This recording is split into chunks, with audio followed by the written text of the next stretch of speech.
Morning, everyone. I'm going to call to order the November 13th meeting of the Deschutes County Board of Commissioners. Will you join us in the Pledge of Allegiance? I pledge allegiance to the flag of the United States of America and to the republic for which it stands, one nation, under God, indivisible, with liberty and justice for all.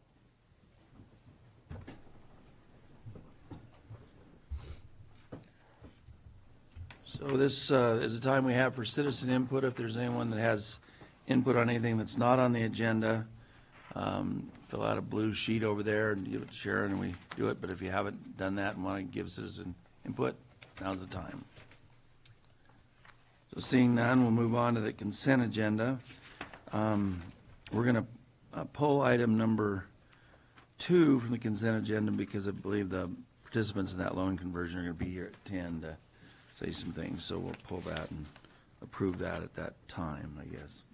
So any other things anyone wants to pull? Or with that, I'll move the consent agenda minus item number 2. I'll second the motion. And so Commissioner DeBone? Yes. Commissioner Dare? Yes. The chair votes yes. So the first item on the action agenda is consideration of board signature of resolution number 2019-051 initiating road legalization proceedings for a portion of Sizemore Road. Cody Smith's going to join us and explain that to us. Good morning. Explain this not obvious thing to us. Okay, good morning. Cody Smith, Road Department. So public roads under the county's jurisdiction must be established through some type of action by the Board of County Commissioners. Unfortunately, when we go back and look at historic road records for road establishment, sometimes those records aren't always clear. Sometimes where the record says a road is and where the road actually is are two different things. Sometimes the records are missing. Sometimes the records didn't exist in the first place, and yet the road has been used and maintained as a public road for some number of years. So ORS 368.201 through 368.221 provides a remedy for this and allows county governing bodies the authority and gives a procedure to clarify the record of right-of-way boundaries of a road by legalization if one or more of the following conditions exist. So the first condition is if through omission or defect doubt exists as to the legal establishment or evidence of establishment of a public road. Number 2 is if the location of the road cannot be accurately determined due to numerous alterations of the road, a defective survey of the road or adjacent property, or loss or destruction of the original survey of the road. And the last condition is if the road, as traveled and used for 10 years or more, does not conform to the location of a road described in the county records. So Sizemore Road was originally established in Crook County in 1892.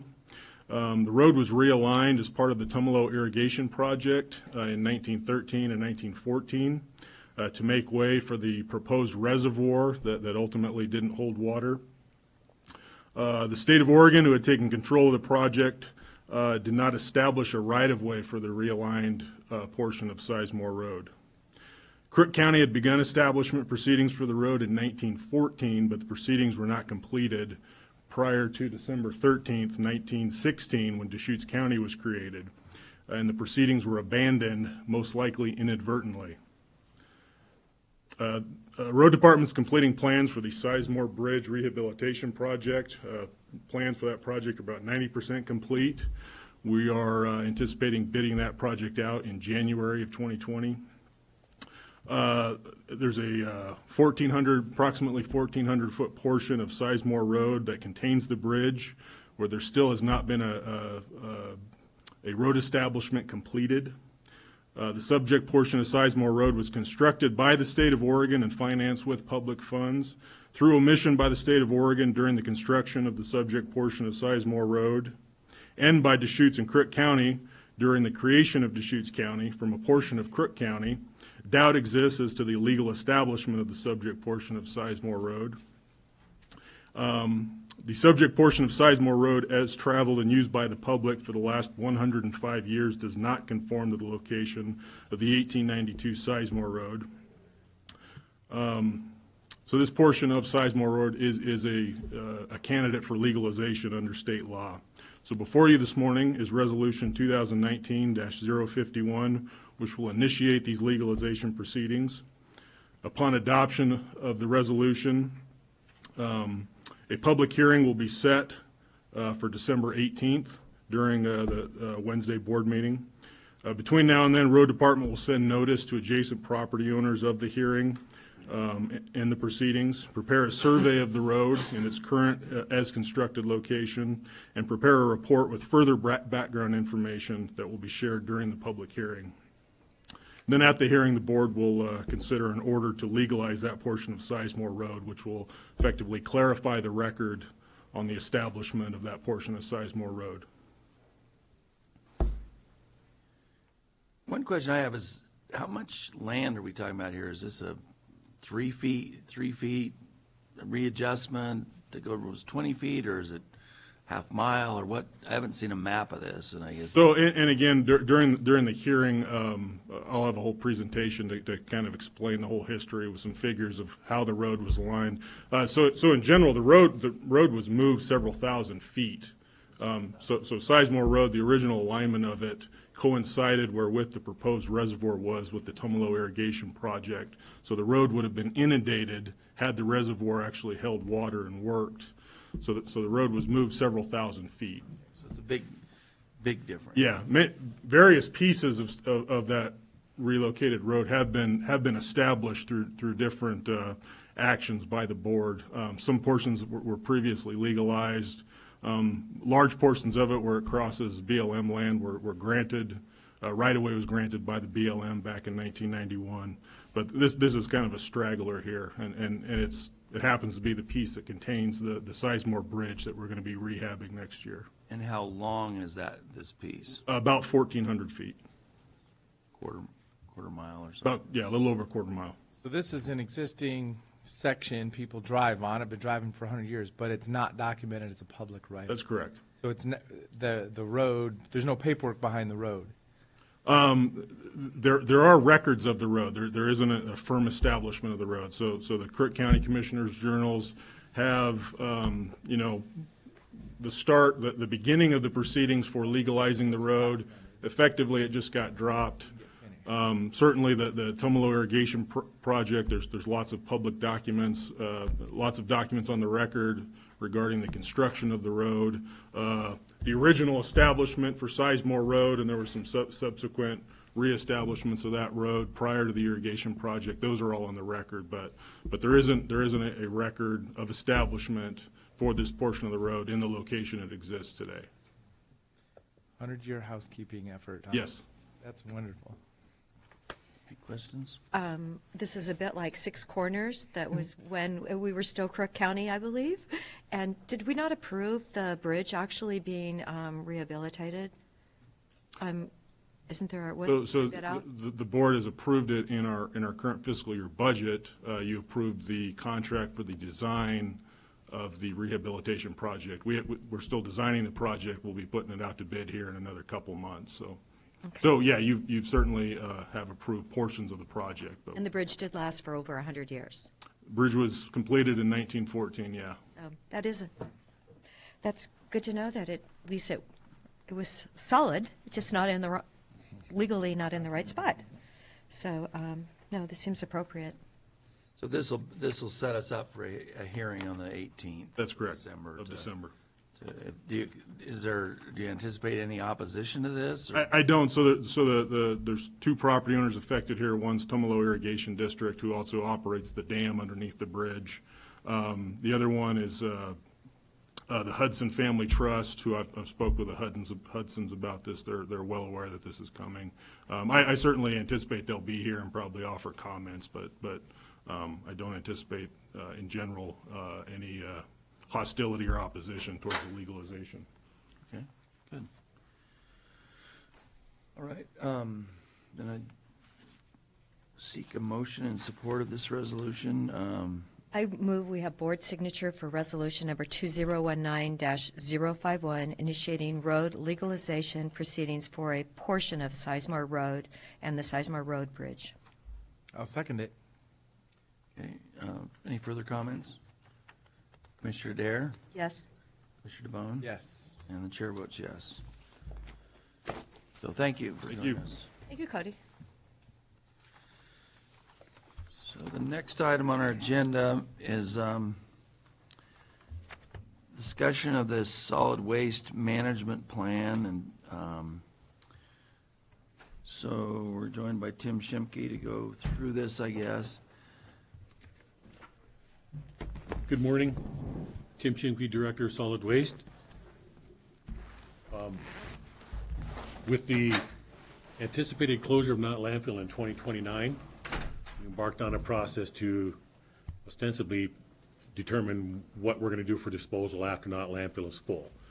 The board convened a solid waste advisory committee. We hired a consultant team. It's been about 18 months going through the system. The primary goal was to determine what to do when the landfill closes for a disposal option. But as part of the process, we looked at all aspects of the solid waste system: transfer, collection, recycling, composting, as well as disposal. The resulting plan makes recommendations across the entire spectrum.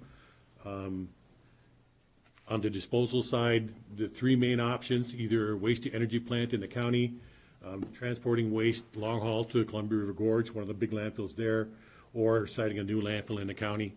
The waste-to-energy option was set aside as clearly not financially feasible for our community at this time. And so the comparison was between long haul and siting a new landfill in the county. All of the analysis, both environmentally and economically, points to a new landfill in the county. That's what the plan recommends. A public opinion survey, statistically valid, was conducted, and over 90%, 93% of the respondents favored siting a new landfill as opposed to long hauling to an existing landfill. The plan identifies over $26 million in needed capital improvements in the system over the next 10 years. About 14 of that for a new landfill, another 12 or so for rehabilitating or rebuilding Southwest and Negus transfer stations. So, Tim, we've heard all this before, so I think we're ready to go to the next step, which was, do we discuss as a board any of the recommendations specifically? Do we make suggestions of any changes, et cetera? I mean, this was before us 2 months ago, and we've got the report, we've read it. So I guess that would be really the focus today, is whether there's anything that we want to. There's 24 recommendations as I count them. 2 of them have to do with the new landfill. So 22 are about other parts of the system. So I wanted to clarify a couple of things that apparently it was taken at the last hearing that I was somehow making critical comments of the committee or what it did or citizen membership in the committee. I'm a big advocate for citizen membership in the committee. As you'll recall, I was helpful in getting and recommending some people to be on to bring perspectives for transportation development, technology, et cetera. So anybody that took that as somehow a criticism of citizen input, that was not my intent. I've been an advocate for every committee we've set up that way. And the other was that somehow as a oversight committee, the governing body, we should just be approving this, and I guess without any real discussion. And I think we are the policy-making board, and I think what I wanted to talk about today, and we'll see if the other commissioners do, at any, is there things we want to add, shift priorities, et cetera, from a board perspective, which is what I think our role is. So I'm going to at least talk about some of those today, and we've had some suggestions, et cetera, but I think if we could, in the next 45 minutes, kind of go through this and talk about any concerns, and then figure out how we'd like to get this done, obviously, and I think there's a lot of this that would have been approved if we could do it in parts 2 months ago, but the question is, is there other things that we want to adjust? So that's kind of my goal today. Commissioner Dare, comments or? Actually, I was really appreciative of the fact that 93% of the respondents to our survey said that they do want to keep the landfill site in Deschutes County. I think that's really important as far as adding further traffic to the, Highway 97, going over the mountain doesn't really make sense. Keeping it within our county and, in fact, looking at some land that's available, I feel like that there is a possibility to keep it within Deschutes County, and a lot of work has been done on the plan. I find it fascinating that, our food waste is so high in Deschutes County, and I think more people should be aware of that and see what we as a county can do to reduce that number of 25% into our landfills. So that's, one of my personal goals. I would hope that we could make a difference. Well, and this is kind of setting up that 10-year package, 10-year horizon. I know the implementation schedule kind of talks about 5, but really we're talking about a siting, which is generally expected to be 10. So, let's have some discussions. If there's ideas to throw around today, I do support. This is the starting point, and things could change. In a year or two from now, any of these items could come back for a deep discussion also. So that's generally what I see as the opportunity here, is setting the starting point and setting the 10-year horizon. But yeah, if you want to discuss anything, let's lay it out there. So, right off the bat, the first recommendation was set up standard waste reduction recycling program for single, multifamily, and business throughout the county. And the question I asked about that was, where did you come to the idea that it all should be standardized? I thought there was some diversity in our different haulers. We have, I guess, kind of 4 different haulers in a way, plus our recycle. So and I made the comment then that, does that mean they're all have to be the same color and everything? Or I'm good with the diversity, and so I was wondering where that goal came from and what the point of that goal was, because it looks like you're going to appoint a task force and then implement that. What is that meant by that? So that is fairly basic. The color of the carts, the messaging on the carts, what's acceptable, what's not acceptable, the education and overall education and promotion. We want to be as standard as we can across those. That way, people in the North Bend area aren't seeing something different than people in the South Bend area. People who visit over here are seeing the same message wherever they're visiting.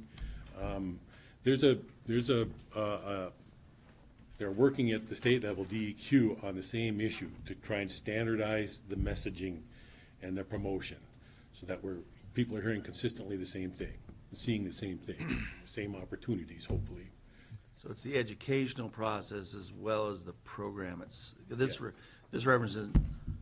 This references just the program, not the education. I wonder if, so does it, I guess my view was the cost of it, when you go out and standardize everything, it's like when you decide you want all white vehicles, which the county seems to have, and you had a bunch of other things going on, how much does that cost? Is there a transition? I guess that's just something I'm thinking about. I think any changes that are made, I certainly don't expect the trucks that are driven by Waste Connections are going to be identical to the trucks that are driven by Republic Services. They're going to have their own logos, their own color scheme. It's mainly in what's the service that they're providing to the citizens, and can we be consistent in that area? I think any cost, any change that needs to happen in this regard will come through attrition. So I don't think there's any need to abandon perfectly functioning, good collection carts for yard debris and get it on all a different color right off the bat. I think as carts are replaced, they can come into that standardization. I think the Bend Bulletin actually had a really good article on recycling on the front cover a couple of weeks ago, and I appreciate it because I asked you on the article, it's just a matter of training our public and making it as simple as possible to see that, okay, you always put your yard waste in a green can or what, just keep it simple, but where the lids on your plastic, no, you're not supposed to recycle those because, and as Tim told me, that's because it's a different plastic, it's not recyclable. So I just think, we can all learn, and it does help homeowners to have, the colors. If you don't have to do it immediately, but it can be assimilated in over a period of time, it makes sense. Well, and clarity on what's valuable in the recycling stream. And of course, on that newspaper article, there was a foam tray that was on the wrong side of the do's and don'ts. I think I heard about that. Yeah, I heard about that right away. It's like, oops, there was one thing that was on the wrong side of that front page article. But that's it, education, understanding the value of these, the life cycle, recycling or degradation of some of these items. Much of the problem that we have in recycling is that contamination, and I think that's part of it is a clamshell recyclable or is it not? Yeah. And that needs to be clearly said. Wherever they're looking for information on recycling, they should be able to find that clamshells are not acceptable or the lids on your milk jug are not acceptable. And I think, if we got a variety of approaches to education and promotion, that message gets lost, I guess. Well, and the container industry, I've been to a couple things around the country, and we go to like a National Association of Counties meeting somewhere in the country, and there's the Cardboard Liquid Container Association with a booth, and they want to explain why this product and how it's recyclable and how it fits into a value stream. So, I mean, there's efforts locally, state, and national that are working down this path. So it's education for everyone. And I love the idea that you could bring your own container when you go eat out at night, and you could, to take your food home. I thought that would be like something else I'd have to remember, but like how significant could that be for, cutting down on those little containers that get contaminated with food? I usually don't have anything to take home, and I usually don't send much on my plate after I'm done. So that's, some people have that and some people don't. Yes, well, anyway, I thought it was a wonderful idea. Yeah, I'm just joking, yeah. It's okay. I get it. So you're talking really then about a lot of education part being standardized, and that's not really what this says. This says set up a program. So maybe we could include the word education, an education effort or something, set up a standard waste reduction and recycling program, and education. Next item is expand education. Well, it's single family. But about reducing food waste, so it's right into food waste. So, I guess that'd be one suggestion I have is add that to if that's what the goal was really standardizing education. Which kind of leads me to the second one, that I think this problem of contaminated waste or recycling has got to be huge, because I think it's very complicated, and and there's lots of families I'm sure that do. It was easier when there was kind of, sometimes you'll go places and there'll be, metal, cardboard, newspaper, other, and I just think like the difference between a cap and on a wine bottle or a milk jug, people don't think about that. So all this contamination, I don't know how you clarify that, because first you have to get people interested in recycling to begin with. But the other part that I thought was important that didn't seem like we really dealt with in this study, and I'd like to have this be a part of a continuing task force, is what is the market for recycled materials going forward? Because are we really, like now, are we sending the majority of our quote-unquote recycled materials is somebody buying those from us now? And how much are they paying? Well, we are paying people We are to take it paying. off our hands. So there we are some could be commodities that generate revenue, but today, much of it is you want this ton of cardboard, you have to pay us as opposed to we paying you. I don't know if cardboard's a good example, but there's always been money makers and money losers in the mix of the stream. Up until recently, the winners, the money makers, outweighed the losers, and there was usually always some revenue coming back. Today, that's not necessarily the case.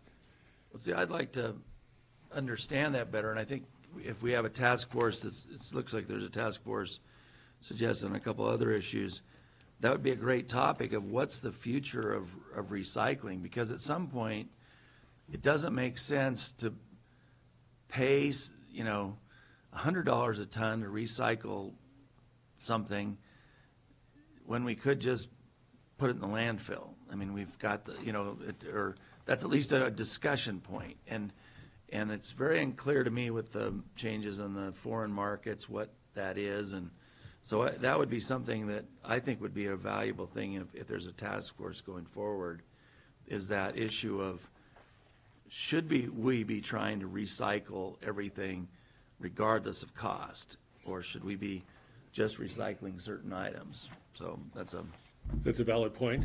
The law does allow a county to make a case. So when we considered this in the past, at one point, glass was very expensive, and we wondered whether we should try and make the case, an economic case. for us. It was for us. us. We had to pay money to Yes. recycle glass. Yes. And so we That's could one of have. the easiest things to say. That's glass. That's true. But it was costing us $50 or $75 a ton, to get somebody to take it from us. And at that point, we talked about maybe approaching the state and saying, the economics of glass is just so that we don't think it should be on our list of principal recyclables. Remember that the state has established a number of commodities that are considered principal to us, and we have to include them in our program. Okay. Some things we've added because there was a market, and that's worked out well. We also have learned that changing that mix is a big deal. It's really hard to get the citizens to say, okay, I guess I'm not putting my widgets in here anymore like I used to. It's really difficult to make those changes. So although pricing goes like this, and there's the times when you could say, gee, we should be landfilling this, and then other times where no, we shouldn't be, but you have to make a decision that's gonna cut through this, that's can be difficult to do. Well, did the Solid Waste Advisory Committee talk much about that, or? I don't think anybody really has a good idea of what the long-term prognosis is for pricing. I mean, I'm on a stakeholders group with DEQ to look at the entire recycling system in the state, and that's a big question in their minds too. And they're hiring consultants and trying to, use their crystal ball and try and figure out what might or might not happen in the future. And it's really, really difficult. China and not yet, but I think most of the Asian markets are gonna go away.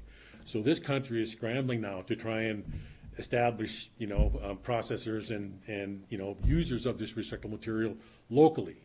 And so that will happen, but it'll happen slowly over time. And, there's optimism there, but I'm not sure we're really excited about how quickly, that capacity that was used up by China is going to be absorbed here in the United States yet. Speaking of recycling, so what you did identify, construction, demolition, waste is something to look at in terms of how to increase the recycling of that, and that's something I'm really in favor of, because I think that's a huge part of our, at least what's delivered to the landfill. I don't know if it's not so much the haulers pick it up, but that's what people take there a lot currently, and as long as we're in this boom. I'd like to, if possible, move that priority back to sooner than it looks like it's planning all the way into 2021. To me, that would be something that would be good to plan sooner. So I don't know if that's something we could do, but move that priority back. There's other things maybe we could move a little bit later, but that's such a big content, and it's something we could, if we get on it, we could work with builders, et cetera, to figure out some of this. And I don't know what amount's recyclable, if it's, but there's a lot of volume of heavy stuff that won't decay, won't deteriorate, and it's going to sit there, in the ground forever. So, so I would encourage moving that into, as soon as possible. So that's just a priority thing. Well, so this is 6-month increments. We're looking at the 2019 to 2025 kind of Gantt chart. Yeah. What does that look like, pulling back 6 months into the expand and develop new programs, increasing C&D materials? Is that a consultant, So or is that? I don't necessarily think that those are listed in priority. I think we can pick and choose which ones we want to act on soon, and which ones we want to delay. And I think it's important to note that this is a plan, and we included the cities and everybody in, but it's a high level that kind of sets a direction. And what you guys decide to do in these areas will not impact or dictate what they will do in the city of Bend or the city of Redmond, and vice versa. They may take different actions first. They may be much more aggressive in some actions than you'll want to be on other actions. So it's a. But the CD waste is really, what I'm talking about is the stuff that shows up at the landfill. I mean, it really isn't the city of Bend and the haulers, it isn't the city of Redmond and the haulers, because True. haulers really aren't, it's mostly the dump private, trailers it's from the the dump contractors. trailers from, and, I mean, done a lot of that, I know, it's a, if we could somehow intercept or start talking about that with some of the industry, that would be a good thing to do, because it's such a big part of the non-decaying, and it's a lot of weight, and it takes up a lot of volume. So that would be a recommendation I'd have, is move that back, to start, in 2020. We have dollars in the current budget for waste characterization. So particularly on C and D, the state average says about 32% of our waste is C and D. I think it's much higher. I know that in. Well, I do too. I mean, I think you're gonna find that too. I don't know how much the haulers is a big part, and it's hard to know what, as a citizen, we don't stand and watch their unloading of trucks. But when you're out there in at the station, you can see what people are dropping off, and the big loads tend to be a lot of C and D. So we also recognize that most of what we would pull out of that C and D mix would be scrap lumber. And a market for that, just like everything else, sometimes it's non-existent and sometimes it's good, and it changes with air quality regulations. Changes come along. Pretty soon, where we used to market our wood, they don't want it anymore. So not only is it what's in here, what can we recover, but what do we do with it if we're going to pull it out? What makes sense? Well, and that's part of what I'm saying. I don't know. I don't know whether there's anything you can do with drywall, but there's a lot of drywall that shows up there. I don't know if you can do anything with roofing, but there's a lot of roofing that shows up out there. So, or insulation, there's a lot of, but those are products that maybe somebody's working, but that's what I think we should be looking at, is what's the cutting edge, because we, being one of the fastest growing areas in the country, we could be a real example of how to deal with these things, and so that was thought. So let's talk a little bit about food waste. What I took away from all the discussions about it is that there's this quote in here about which Commissioner Dare said that 25% of the waste is food waste or organic. I don't think that's true from houses. Now, maybe it is true in the whole system, but I would be shocked if it was true in houses, because I don't think people have that much. I mean, most people have garbage disposals. A lot of stuff goes down, and then there's the other. But we can find out in a characterization. But what I thought the biggest problem was not the individual residences, but the restaurants and the big users that can't really do anything because they're contaminating with other things. And I can imagine this as the people that work in the restaurants don't want to necessarily separate it out, kind of like people in the construction industry don't want to separate out wood and other things in their dump trailers. So it looks like, to me, that would be a bigger priority. That one is put off to, I don't know, sometime next year or the year after. January 21 is when you have it set up for the resort and hotels. And Yeah. I would think if we Move could that, move that yeah. closer to now, that would be a good move. But actually, if you live in a private residence and you're not on a system, you're not supposed to use your garbage disposal. And so, I'd be interested in doing a poll to see how many people follow that. I've followed it forever because my plumber told me to. Yeah, we're real careful. Yeah, you have to be very careful. Well, I don't know. Particularly the vegetative food waste that goes in garbage disposals, that is very valuable in the compost operation. Our compost struggles because it's all woody, there's very little nitrogen, very little green, so we're excited about what might start coming into the compost operation as we emphasize food waste. And I don't disagree with you, Phil, that the vast majority of the food waste that we're going to recover is going to come from the commercial sector, grocery stores, restaurants, et cetera. And institutional, just. Right. Well, I like the pilot projects that the haulers are doing where, in the residential, but I think the challenge is that, so I agree with Commissioner Dare, moving that priority up a little would be a good thing. Yes, was it 4.5 to move that one Yeah. closer to now? Could be helpful.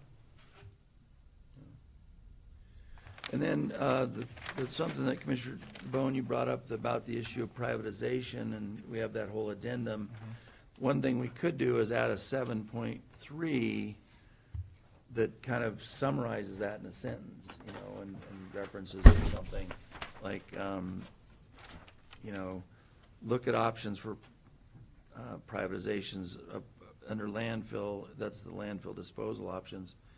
Look at, consider or evaluate options involving privatization of the development or operation of the landfill. See addendum, whatever it's called. the White paper, addendum. yeah. Yeah, so how about that as a additional 7.3? Is that reasonable to you? Or even adding to 7.2, maybe just with a few words, including, We'll come up with a narrative, Yeah. short, about consideration of the private sector, but we'll have it in the body of the document. And so remember, we've got a great system, we've got great partners. And this is just that one point in time where we're looking at, okay, we've got a solid waste system, it's, history in Deschutes County, existing flow of people, education of users, I guess is what I'm referring to. Is there a big thing here that could or should be talked about? And, I think we kind of ran it to ground here. We've got our franchise agreements and our haulers, the relationships in place, and they've all been notified about what if, what is there a bigger picture here that we could be discussing? And we're kind of in a sweet spot, even nationally, when you talk to other commissioners, they don't even have this much knowledge on what happens in solid waste. Yeah. I asked a commissioner from the coast, I said, what's the solid waste? They're like, I don't know. They had no idea what they even do. Just that one commissioner had mentioned that. So not everybody, but still, we're in a good spot. That's true. Looks like Tom. Yeah.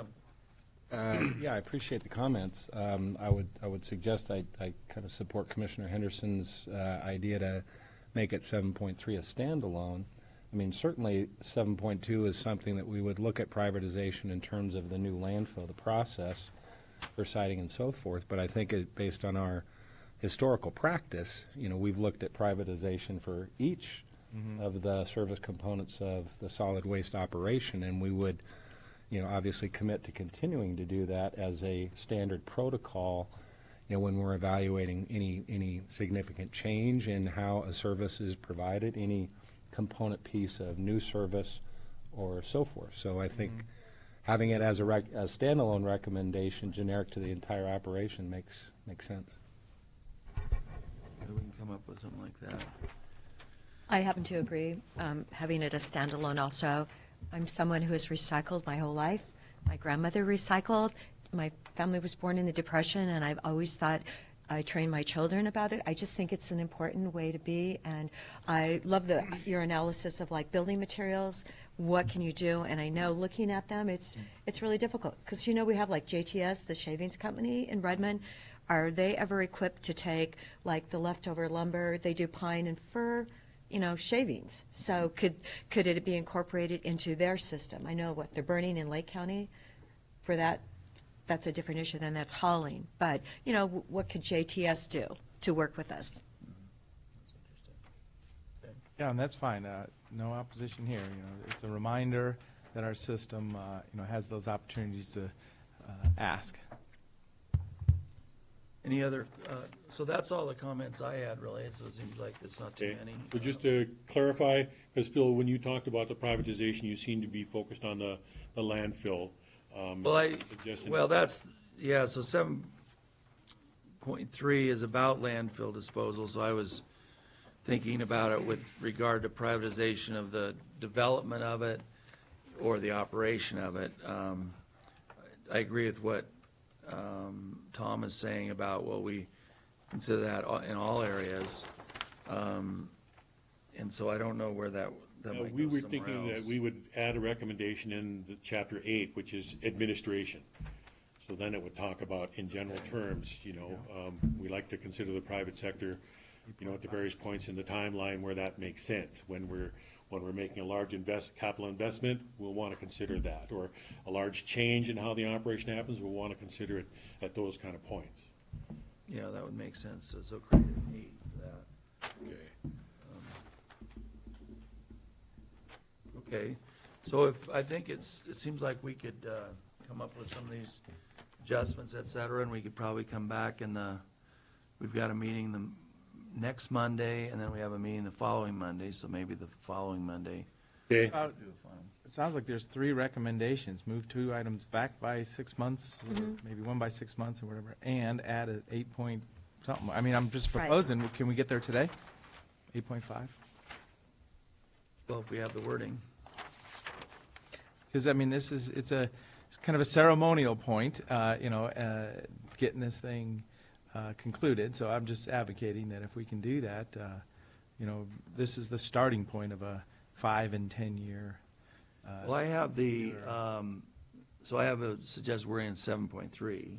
Or 8.5 Well- would that be? Well, we're gonna do both, I think is what. Oh, okay, you was said. that the proposal? Yeah, so I didn't do 8.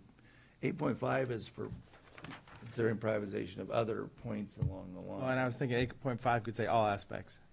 Well, I would recommend 7.3 because it's just the landfill first, because Okay. that was, and then the 8.5 was a continuing thing, I guess, is what, this is kind of a point in time. So I had to evaluate the option of privatization of development or operations of the new landfill. That's all I mean, evaluate that. It's How does that 7.3. sound? That's 7.3. Do you have an 8.5? Well, and I was thinking that 7.3 would be an 8.5 where in all, evaluate private partnership, in all aspects. I think we need the 7.3, Okay. because that is the landfill disposal options category heading. So definitely, we need to add that one. And then the other ones that we were just talking about, 4.5, I wanted to move that one up 6 months. The food recycling for the hotels and resorts, and then if we move up the construction, 3.5? Or, and then what? Concurrently, should we move up the incentives at the same time, 4.7? So if we move both of those up to the first of 2020? So, yeah, speaking of 4.7, use the word develop a program to provide incentives. I think we should evaluate a program because we don't know really if, we don't know if we're going to develop one or not. Depends on what the incentives are. So to me, there's a step before developing it because otherwise we're not really sure. Maybe there's a 6-month effort from the beginning of 2020 to put in and, evaluate before planning. Yeah. Because that could be the industry experts saying this is the point in time that we know right now. Now we're really changing things. It seems like evaluation and development kind of go hand in hand, So we use both words, Yeah, evaluate and develop. And analyzing as we go along, adjust, et cetera. Maybe evaluate and develop. That's what I wrote down. It seems to flow together. It makes sense. Evaluate, develop, and then maybe you have to modify, but, the sooner we start with this, the more positive it is for our landfill.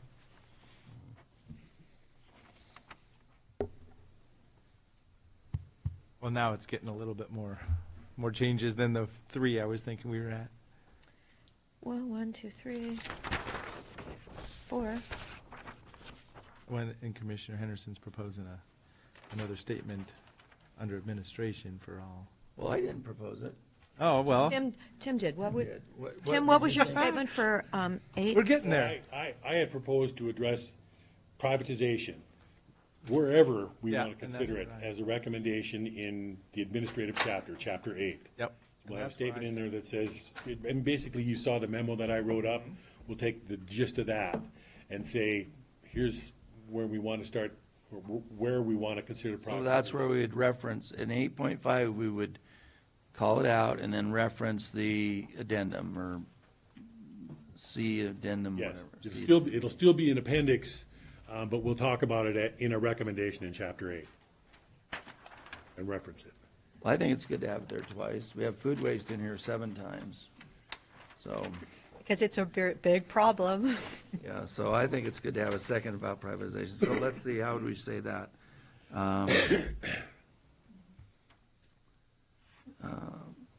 Consider privatization. As we have historically done. Yeah, that's fine.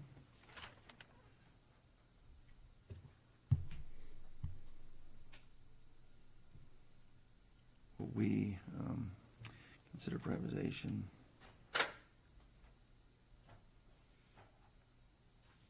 Of all aspects. So now I'm just thinking kind of the time frame. I mean, I would very much like to kind of get this rolling, because just getting into the holidays, this is where Thanksgiving and Christmas and New Year's, and people are just kind of reevaluating their lives a little bit. I mean, so getting this done in preparation for that kind of couple-month period is going to be valuable for just people to digest what we're doing. Could be a great discussion at the Thanksgiving table. Wow. Solid waste. Are we going to recycle this turkey? Yeah, exactly. Well, the bones. The bones, are Yeah. you making soup? All aspects of this. An addendum.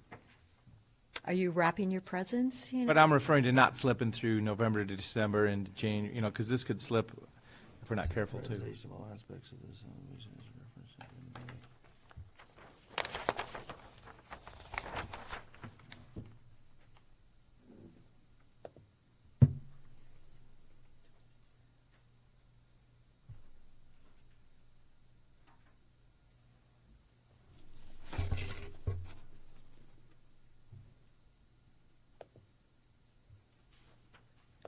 So Tim, currently today, is cardboard, is it a cost benefit for us? Yes. It is. Yes. Is it probably one of the only ones then? Yes. Cardboard and scrap metal, typically. Oh, they're scrap always metal. On the positive side. Right now, they're very, very low, but they're still positive. At least the last time I looked at numbers, they were still positive, but they're very, very low.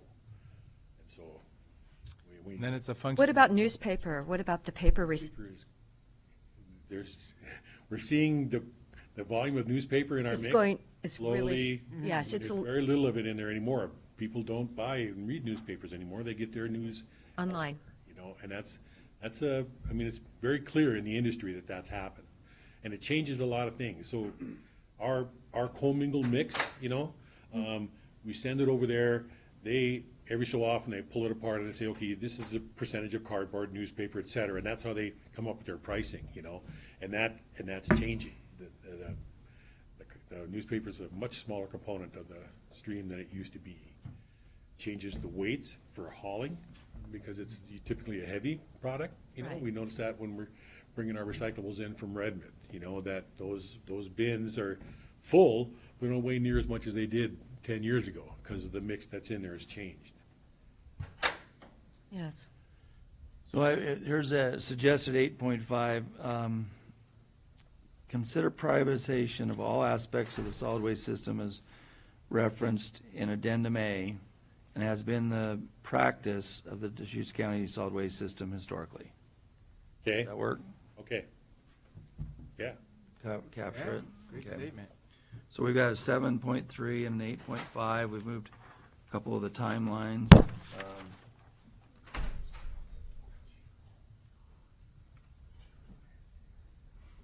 We moved 3 of the timelines, 6 months.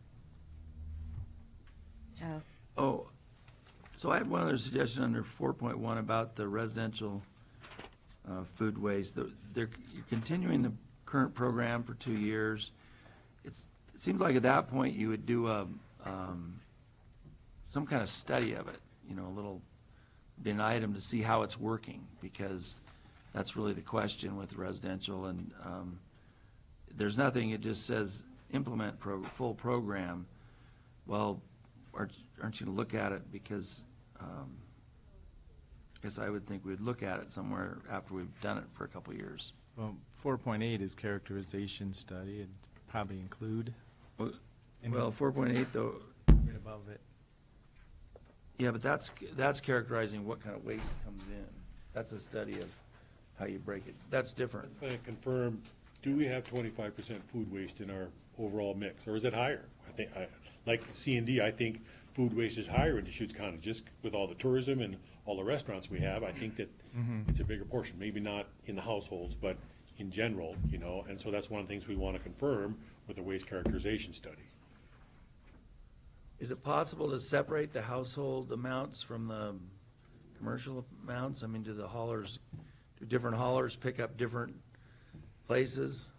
Yeah, I mean, it's two different, I believe, I don't believe the residential route trucks are servicing the restaurants at all, so I think it's two different, You could and I can confirm that. be good. You know, it's really hard, especially on the residential side. You know, you got this 90-gallon cart, and you put your food waste in there, and they've been going around in this pilot project and trying to see if they can see food waste, and it's very, very difficult to see. It's just It's all in bags, yeah. a small amount in a large cart, you know. So it might be difficult to get a detailed study on how well that's working on the residential side. It certainly will be on the commercial side, but on the residential side, it's gonna be more difficult. And we're gonna have to estimate what kind of participation and what we think we're getting in there, but a lot of it is gonna be just that, estimate, you know, based on how many people are participating, not necessarily how well they're participating. You were referencing food waste mixed in with yard waste. That's right. That's the residential Yeah. route program. And, you know, the city of Bend has already done that, adopted that food waste outside of their pilot project. And they wanted, everybody who's got a cart now has the ability to put their food waste, all their food waste in their cart. So that's already happened. You guys you're gonna be deciding whether or not you wanna offer a yard debris cart at all, where we do collection outside the cities. We don't offer that at all yet. So that'll be kind of step one for you guys, and at that point in time, you can debate whether there should be food waste in there, or whether there should be only vegetative food waste, or whether it's all food waste. As that's kind of points to what the different jurisdictions out here are all moving, hopefully in the same direction, but all at different speeds, you know, different levels of aggressiveness. Urban and rural intensity routes, yeah. Yes. Well, so we can go ahead and approve it as modified, or? Yeah, so I mean, really what we're approving is the recommendations. Right. It's kind of hard, I mean, all of the background information is, but this is really what the crux of it is, it seems like. Is that your Yeah, understanding too? I would say that's, I mean, you're being asked to adopt the solid waste management plan, whatever that means, you know? And then again, as I just said, you know, the city of Bend will go through recommendations differently, different time frame than you guys will, than Redmond will. I think Redmond is ready to add food waste everywhere as well, but we're telling them, you know, everything that gets collected in Redmond now comes over to the transfer station. It doesn't get composted. It comes over and it ends up as daily cover in the landfill, you know? So they might want to wait on their program until they can tell their citizens, we are composting your food waste and your yard debris. You know, as we look at Nega's transfer station and the rebuild, we'll go through the land use process to make sure we can have a compost operation out there. Just how soon we actually start composting is yet to be determined, but that's still yet to come, and it just kind of illustrates the different speed that different jurisdictions will be moving as we implement this plan.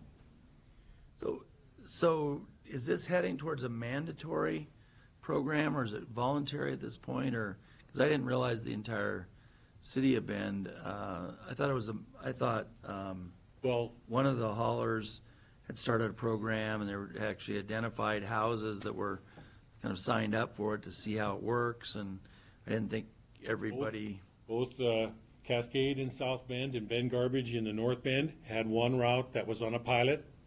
They did that for a little over a year, and the city now has said, give it to every customer. And it's voluntary. So yard debris carts, it's a subscription basis. If you want that service in the city of Bend, you pay an extra, whatever it is, $5 a month to have that, you know? And then if you have that, then now they're saying you can put your food waste in there. You know, so nobody's talking about saying, okay, everybody is gonna pay for yard debris service, whether they wanna use it or not. That's been advocated by DEQ, but that's not been adopted by any city.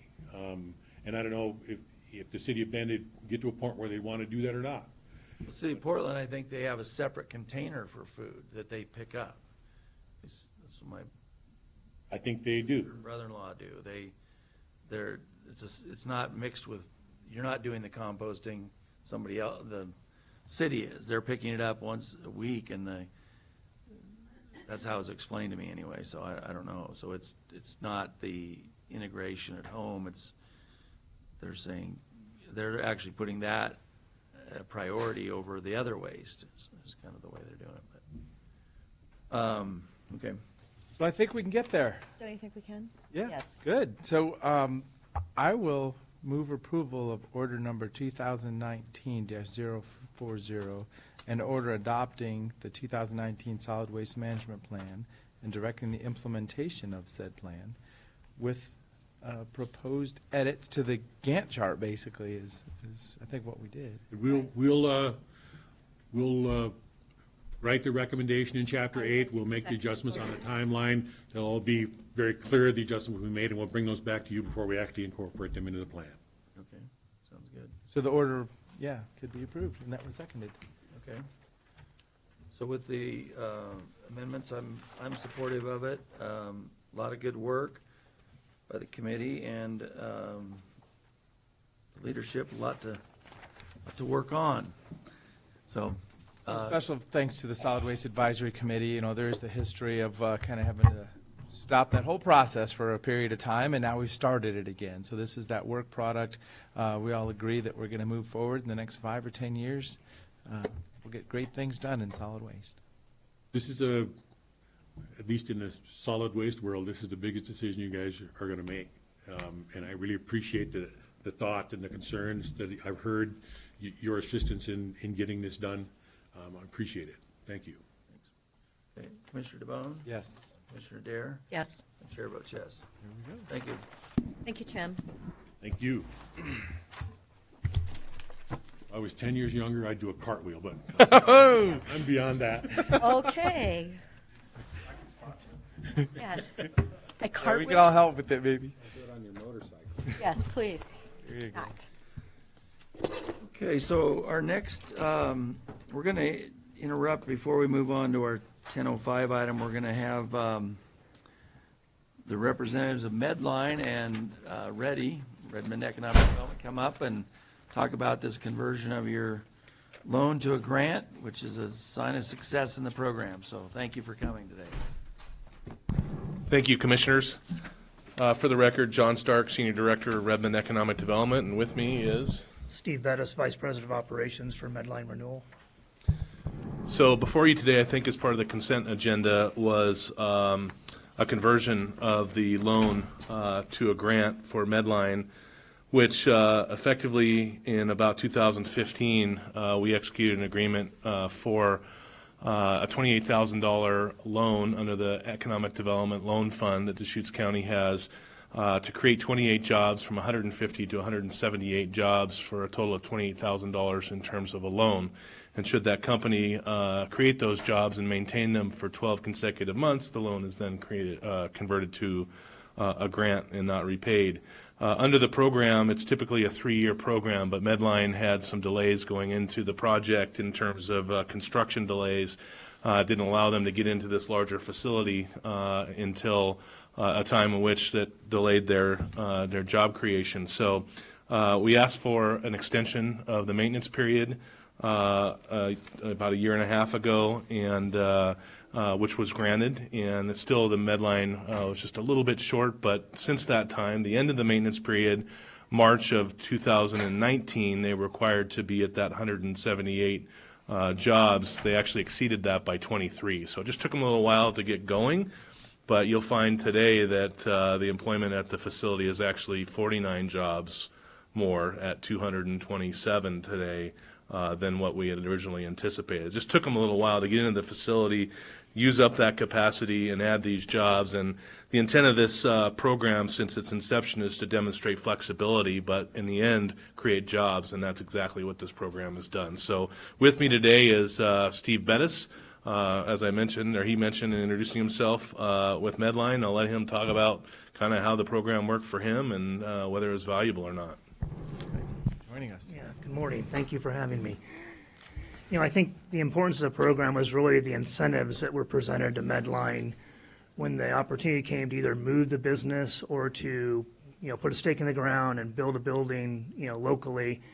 And I think the incentives between state, county and city, that total package of what this was a part of really showed our leadership team back in Chicago that the community was committed to the, Medline being here and investing, building a building for this long-term investment. And I really want to thank you because I think, 28,000 in the big scope didn't make or break the deal, but what it really did was when I'm back presenting to corporate about why we should stay in Redmond, it just showed support, right? It showed so much support from the community, state, city, and that continues to show, right? And so it really did make a difference. I'm very happy we exceeded the job growth by the amount we did.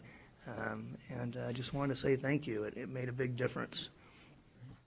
I think you announced an expansion. There was some news about that yesterday too. So yet Heard another. that on Wednesday. Yeah, so we've actually I brought a couple of things for you. We actually worked with Damon Rumberg at the Regional Economic Department to show how much that initial building. It was over $10 million we spent to build that building in Redmond, and how much that stayed in the community was over 90% stayed in the community. And so we actually shared those figures with Damon. They did a really nice information graphic for our Redmond Economic Development Luncheon this year, and it's just really good information, and now we're going to do that again. So we are going to double the size of our facility. We've announced our partnership with SunWest Builders. We're going to go from 50,000 square feet to 100,000 square feet on the existing 12 acres we bought. It'll be another serious expansion, and we're even making some empty rooms for the future growth we don't even know about yet. So we're very excited about that and announcing that last week. Well, that's great news. I was glad to hear that at the Ready meeting, and I didn't know if it was just for disclosure, but that's great. Well, this is exactly how the program is supposed to work, and does in most of our cases, so that where we've given a loan for adding, and so we're in support, I'm sure, of converting that to a grant, so that's good. Congratulations. We were able to see the facility during the Made Redmond tour maybe a year and a half ago is when I got to go through it. But, yeah, just understanding what's really going on, the impact for the medical industry also. I mean, it's very valuable to be able to reprocess and get these devices back out, cost of health care for everybody and the big projects that end up happening. So congratulations. Thanks for settling in Central Oregon. Thank you. I'd like to say, as being someone who is married to an ear, nose, and throat doctor, it's really amazing to see American creativity and, restoring equipment to its usable state. I love this project, and it's close to my heart because a lot of times the equipment really isn't, you shouldn't throw it away. You can just fix it a little bit, tweak it a little bit, and, it's back out there saving lives. So thank you. And I'm thrilled that it's in Redmond. One other tidbit of information, I was actually in an Opportunity Knox group about 20 years ago with whoever the local founder was. I can't remember, of the committee when the company had about 7 or 8 employees is what I remember. And it was called, what was it called back then? It was Medisys, and it was Mac McKibben who founded it, and sisters. And So we have 2 of those original 6 employees still with us. Is that right? Interesting. Well, I remember the Opportunity Knox was a strategy where business owners would get together and talk about how to give each other feedback on how to grow, and so that was kind of amazing. So thanks. It's definitely a success story, and I'm you know, as an Oregon native, I'm very glad we stayed in Redmond as well. So thank you for your help, and again, the flexibility when the project was delayed made a big difference. So thank you for that. Right, okay. And thank you, John, Entertain a- Yeah. for all the work you do in Positive. Redmond and making things happen like this, so. So, yeah, I'll move to authorize the county administrator to convert $28,000 economic development loan made to Medline renewal to a grant. And I'll second the motion. Okay. Commissioner DeBonne? Yes. Commissioner Dare? Yes, Chair votes yes. Thank you so Thank you. much. Thank you. Thank you very For much. joining us today. thank you. So the next item on our agenda, we're going to move on to the discussion of the Deschutes Basin Habitat Conservation Plan. And we'll be joined up here by Peter Katowski, but we have some experts in the room. And we welcome all of you to coming up here. Should we have them come up and, Please, yeah, I was just going to have some opening remarks, Yeah. Mr. Chairman. great. And, Hopefully Ken Reich's on his way. Well, for the record, Mr. Chairman, members of the commission, I'm Peter Gutowski, Deschutes County Planning Manager, and it's my pleasure to introduce panelists who are very familiar with the Deschutes Basin Habitat Conservation Plan. From our left to right, we have Mike Tripp, who's an ex officio member with Trout Unlimited, the Red Bands chapter. Todd Heisler, who is the Rivers Conservation Program Director for the Central Oregon Land Watch. Bridget Moran, who is the Field Supervisor for the U.S. Fish and Wildlife Service. And Ken Reich, it's my understanding, is planning on attending. Hopefully he'll be here in just a few minutes. He is the manager for the Tumalo Irrigation District. So my suggestion for the Board of County Commissioners, knowing that you are considering providing comments for the public record on the draft Habitat Conservation Plan, is to allow the panelists to speak for about 5 to 8 minutes, sharing their perspectives on the draft Habitat Conservation Plan. This would afford the board ample time to provide questions and comments. And the thought that I had is we would start with Bridget, who could articulate the circumstances that motivated the 8 irrigation districts and the city of Prineville to submit a habitat conservation plan. Hopefully Ken arrives and we can utilize his experience and his thoughts about the habitat conservation plan and the proposed action, which is one of the 4 alternatives. And then we would turn it over to Todd Heisler and Mike Tripp, who are representing 2 environmental organizations, to share their perspectives on the draft plan and the draft environmental impact statement. So that was my thought for structuring a nice hour of engagement with the Board of County Commissioners for those that are in the audience and anybody listening at home. good. That sounds good. Great. And I want to give a little preface too. Thank you all for coming. Really appreciate it. Really, I think as commissioners, we're looking for just to hear perspectives, because we had signed on earlier thinking we should, say something about the plan, because we're elected by all the residents of Deschutes County, and some are not as intensely involved in the river as each of you are, and the water issues, but they think about it and they use the river, or they use the impacts of the river in different ways, or they're connected to it. So we kind of signed on to do that. As you'll recall, I was part of the Basin Study Work Group, which I really just had joined to learn more and be part of it. And I remember first time meeting you, Bridget, at one of the early meetings. And but I think in one case, we can each speak here a minute. We just aren't really sure about what the different positions are and why, and what the impacts are. I know, Todd, you've written an editorial about it, so you had a position, and and then the irrigation guys. And we're trying to see what the disagreement points are and what that is, and because our job is to look out for kind of a broad population, not a special interest. I think if Ken gets here, maybe what we'll do is kind of stop at that point and bring him up to speed, so he kind of doesn't feel out of, because he was to come in with an irrigation company.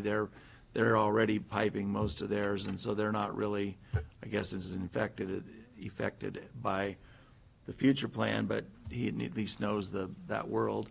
And we actually have as much as an hour and 20 minutes if we need to, and we really appreciate you coming today. And then we'll decide after this meeting whether we do something further as a board or individually or whatever. And Commissioner Adair has agreed to read the entire proposed plan. Report back, right? Hey. Yeah, we heard her. All in favor? Yeah. So we'll take a motion on that. She loves reading it, so. I but love anyway, reading. Yes. Yeah, so 800 pages. Yeah. What's that? So anyway, so that's kind of where we are. So, yeah, Commissioner? So, yeah, thanks for joining us. As a Board of Commissioners representing Deschutes County, this is kind of the upper Deschutes, the middle Deschutes, the lower Deschutes, the basin, the whole big picture. Also, just the history, so this would be good to explain and for the public and for us, the history of not doing a habitat conservation plan in the last 20 years and, kind of working together. So we've got a lot of history as districts and residents and development in Central Oregon on this too. So kind of putting it in a focus about what this thing is, what was happening in the last 20 or 30 years, because these diversions were put in 100 years ago. So just some of that history can be valuable for us to start with, because you, as I say, you're talking down into the issues at this point, but let's remember the high level, especially for somebody that can find this video in the near future also. Great, good point. Mr. Dare? Oh, I'm so glad to know that I'm going to be reading the entire plan. I remember going to the water meetings at Black Bear and listening to Bridget talk about the plan and how much effort and involvement and, knowing about the different groups that are all thinking of our water. And it is our goal here in Central Oregon in our high desert. We do want to keep it clean and protect it. And because I live out by Sisters Water Department is, they've already done, it's right down the street from me, and they're already like ahead of the game as far as protecting our water. And I think that's extremely important, and yet I recognize that we do live in our neighboring county is very agricultural, and Jefferson County raises significant crops that impact the nation, and as far as their seed crops and everything goes. So I want to always be respectful of the impact for them, and yet, it's great to have everyone looking at all the different groups coming together and working this out, and I appreciate when you put a lot of time and effort into it. So thanks for coming today. It should be very interesting, and I will let you know more when I've done reading. Okay. Excellent. Good morning. Again, I'm Bridget Moran with the U.S. Fish and Wildlife Service. I manage our Bend field office here in Central Oregon, and what I thought I might do is start with consistent with the Commissioner's request, a little bit of a broader perspective on the situation here in Central Oregon. I thank the Commission for having us here today to inform you on this and answer any questions you might have. So generally speaking, habitat conservation plans are a tool of the Endangered Species Act that are employed when non-federal entities want to get a permit from the Fish and Wildlife Service or the National Marine Fisheries. Just for a quick aside, there's two agencies that implement the Endangered Species Act. Ourselves, the U.S. Fish and Wildlife Service. We have jurisdiction over the species that spend most of their life on either in freshwater or on the land. You can think of the spotted owl is one that many people have a lot of experience with, but also bull trout and other species. Our colleagues over at National Marine Fisheries Service deal with the species that spend more than half of their life in the marine waters. So many of the Pacific salmon that are listed are under the jurisdiction of National Marine Fisheries. So both of us, both of our agencies implement the Endangered Species Act. And as such, we work with federal and non-federal entities to provide means for them to conserve and help us restore and recover species and their habitats. So for a non-federal entity, I'll be speaking exclusively about non-federal entity, the districts in this particular case, in the city, we have a tool under the Endangered Species Act called Habitat Conservation Planning. And that tool is used when entities have otherwise lawful activities, meaning that everything else they're doing is following the law. However, those activities can cause harm to endangered species or their habitats. So in this particular case, the irrigation districts and the city of Prineville store and divert and deliver water in a manner that is consistent with Oregon state water law. However, that ongoing activity has a negative impact on endangered species in this basin. Therefore, they need to either modify that activity in such a way that it doesn't cause that effect, or come and work with us to develop a plan that gives them a permit to continue doing that activity in a modified way so that they are in compliance with the Endangered Species Act. So in the basin here, the Deschutes Basin, we've been working with the 8 irrigation districts and the city of Prineville for about a decade.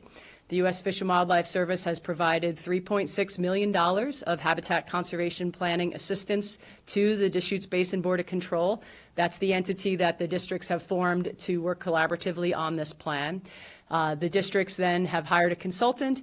They have worked with us to evaluate all of their activities of storing, delivering, diverting, et cetera, the water, and how that activity can impact endangered species. We then look very specifically about how they can modify that activity while still meeting their business needs. And then, excuse me, and then the districts or the applicants develop a plan. They submit that to us for approval. So that's a sort of high-level view of what's going on. In this case, yes. Yeah, Deschutes Basin Board of Control is the applicant. Correct. I mean, I've always known it as the irrigation districts, but yeah, that's the applicant, and the documents being created Correct. as a result of that. Yes, they are the applicants. If and when we approve that plan, they become the permittees under that plan. Just the basics. Thank you. Yes, yes. So the applicants have been working with us for a long period of time, providing them technical assistance. We are the species experts. We have a best understanding of the science and how their activity might impact those species. And we work with them to help them to, one, we try to understand their business in the sense so that we can work with them to understand how they could modify that while still delivering water, but in a way that doesn't harm the species so as they have. The reason why we're dealing with this now in particular, as a result previously of the Pelton relicensing and fish being reintroduced above that complex and other impacts to aquatic species, the districts recognized early that, about probably 10 to 12 years ago, that they had a potential to affect fish species.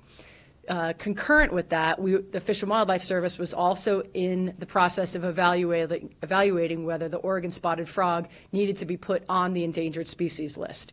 In 2014, we went through our rigorous federal rulemaking process, and we determined that the Oregon spotted frog met the definition of a threatened species, and we included and put that species on the endangered species list.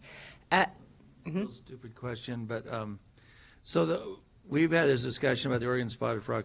Did it used to live in other parts of Oregon, and then that habitat has been eliminated, or has this been always the only home of the Oregon spotted frog, the Deschutes River? No, the Oregon spotted frog is native to the state of Oregon. However, its range has contracted as a result of development and other activities over the last, centuries.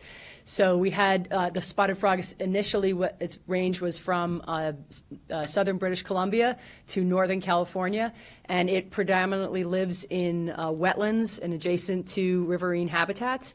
And as a result of channelization of rivers and development, its range has contracted. And so the Deschutes area is one of its strongholds, as it always has been. However, in other areas, it has been what we would call extirpated, meaning it no longer is found in certain areas. And I always wondered because that seems to be the driver of so much activity, is that that's listing as an endangered species. Have groups ever thought about trying to introduce it other places as a way to, I guess I would take it off the endangered species list or whatever? I mean, is that a strategy that's been thought about or talked about? I mean, My office is currently the lead on developing the recovery plan for the Oregon spotted frog. We tend to do that within the first 5 to 10 years, 5-ish years after the species is listed. And so we will be looking at all strategies to recover the species. Sometimes we do reintroductions, and sometimes that habitat is no longer suitable. So in certain cases, like over in the valley, for instance, there were some wetland sites that no longer exist whatsoever. So just as much as we have areas where spotted owls used to be, you might expect that folks might not want us to reintroduce them there when the habitat no longer exists. So we're fairly cautious about reintroductions. However, we would do that when the habitat is suitable for them to thrive and recover with those actions. Could I ask you a question? This is a question about the bull trout, which is on the endangered species list. And yet we read about a month ago that you were actually allowed to fish it and keep it in Lake Billy Chinook.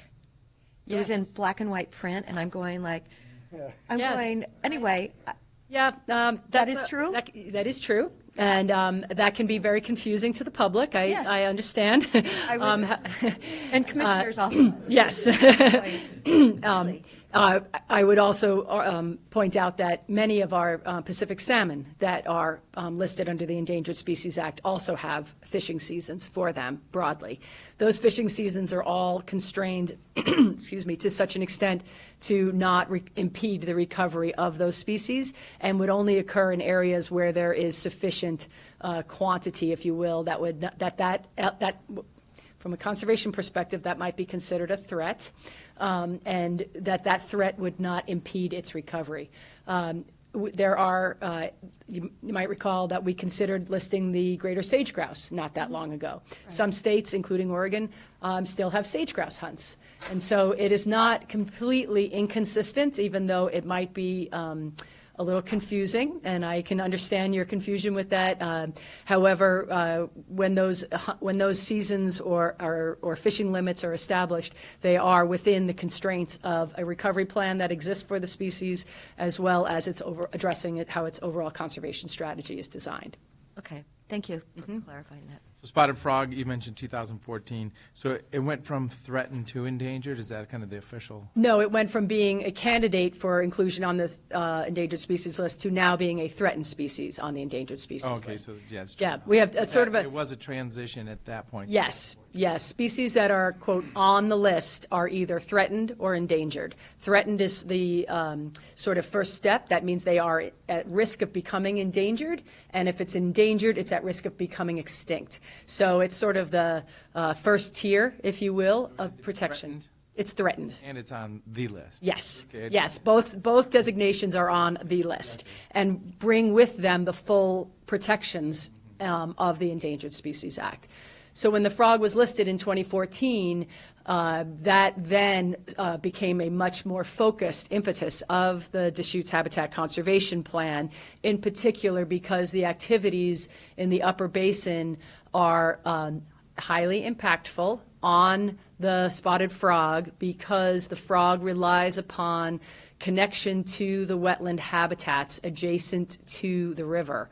And the current and the last 100-year managements essentially of the upper basin has essentially been to store the water in the winter and essentially close down the outlet works to previously it was 20 cubic feet per second. Now it's at a minimum of 100 cubic feet per second.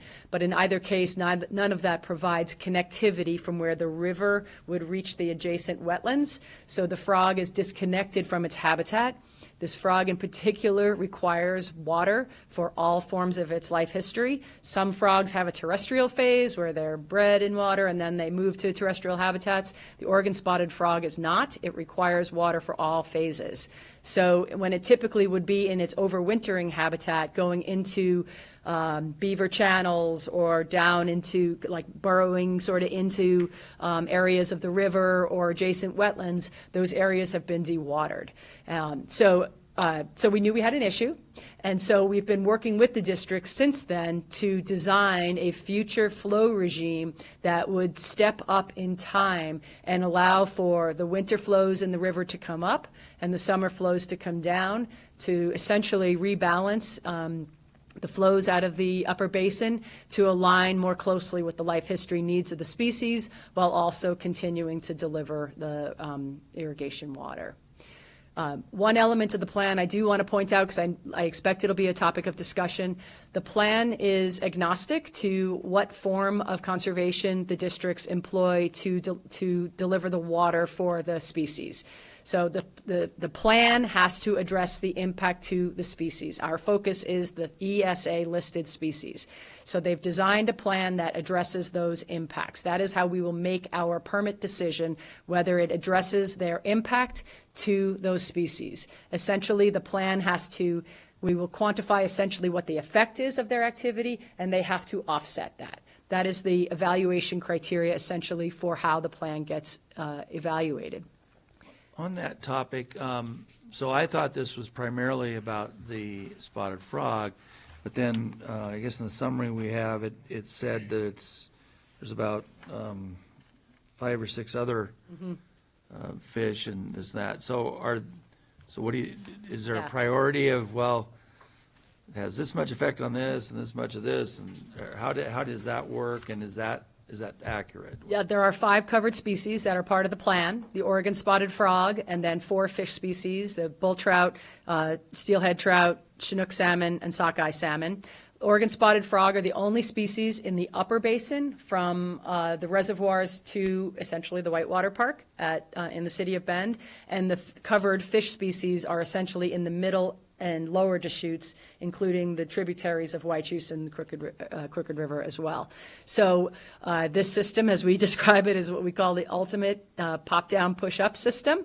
When you try to balance something in one area, you can have an effect somewhere else. The irrigation districts, at least North Unit in particular, has water rights in both the Deschutes as well as the Crooked River Basin, so how they manage their water can impact both the frog and the fish species. So it's been quite complex to design a plan that addresses the needs of the species without having these unintended consequences.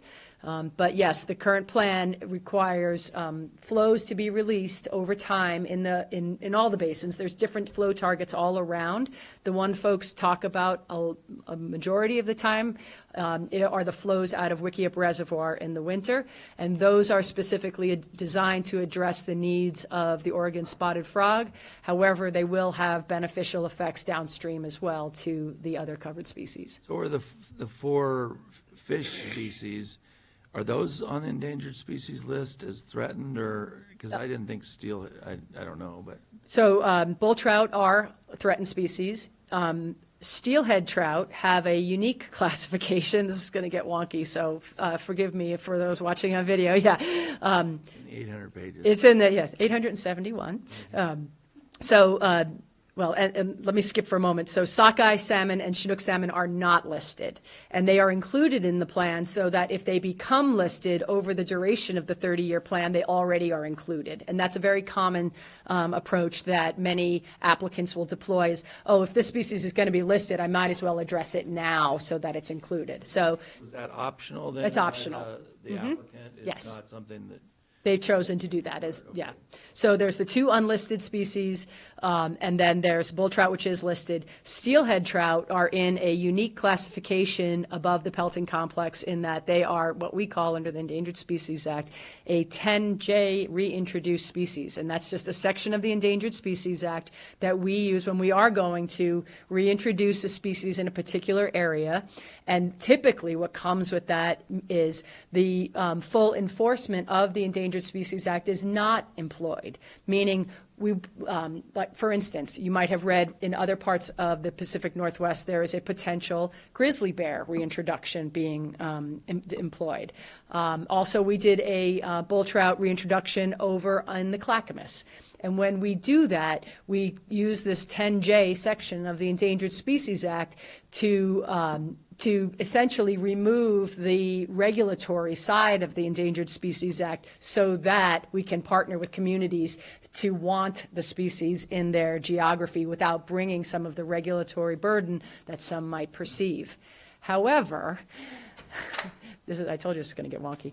The steelhead trout 10J expires in 2025, and at that point it will have the full protection of the Endangered Species Act, and it will be fully listed. So that was a time-limited use of that tool to allow some, I wasn't here, some folks have informed me that that was specifically designed with our colleagues at the Confederated Tribes of the Warm Springs and many others to give the districts time to design a conservation plan so that it wouldn't be putting a species that immediately had endangered species protection into their waterways.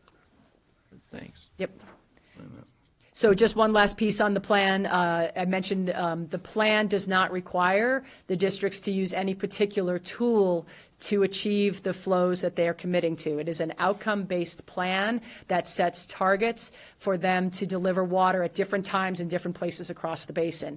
They can use any tool they have at their discretion, whether that is piping the canals to return the conserved water to the Deschutes to divert less. They can use the market-based tools that the Basin Study identified as far as water leasing and trading, and I'm sure Todd could talk more about all of those. Oh, I will. And then that's why I'm bringing it up. As well as everything all the way to fallowing. So the districts have that choice as to whatever tool they want to use. So, and at present, we have, that plan is out for public comment. We, the federal agency, because we're about to make a permit decision on that, underwent the National Environmental Policy Act review. We developed an environmental impact statement, again, a little more jargon, but essentially we have to disclose to the public that we are about to make a permit decision, and we provide the public with options of how the goals and objectives can be met with a variety of alternatives that, in addition to the 871-page plan, is also out for public comment, and that shows folks different ways of achieving the same targets. And I'm happy to answer questions on the EIS as well if you have any. And then just it's a separate document that we, the Fish and Wildlife, wrote analyzing what a no action alternative if nothing changed, the district's plan, and then 2 other plans. And then just before I hand it off, I would just say I thank the county. You requested to be a cooperating agency under the development of that environmental impact statement. Peter and his team have been extraordinarily helpful in that role. Your colleagues at Crook County and Jefferson County also participated in that process, and we thank you for your engagement. Thank you.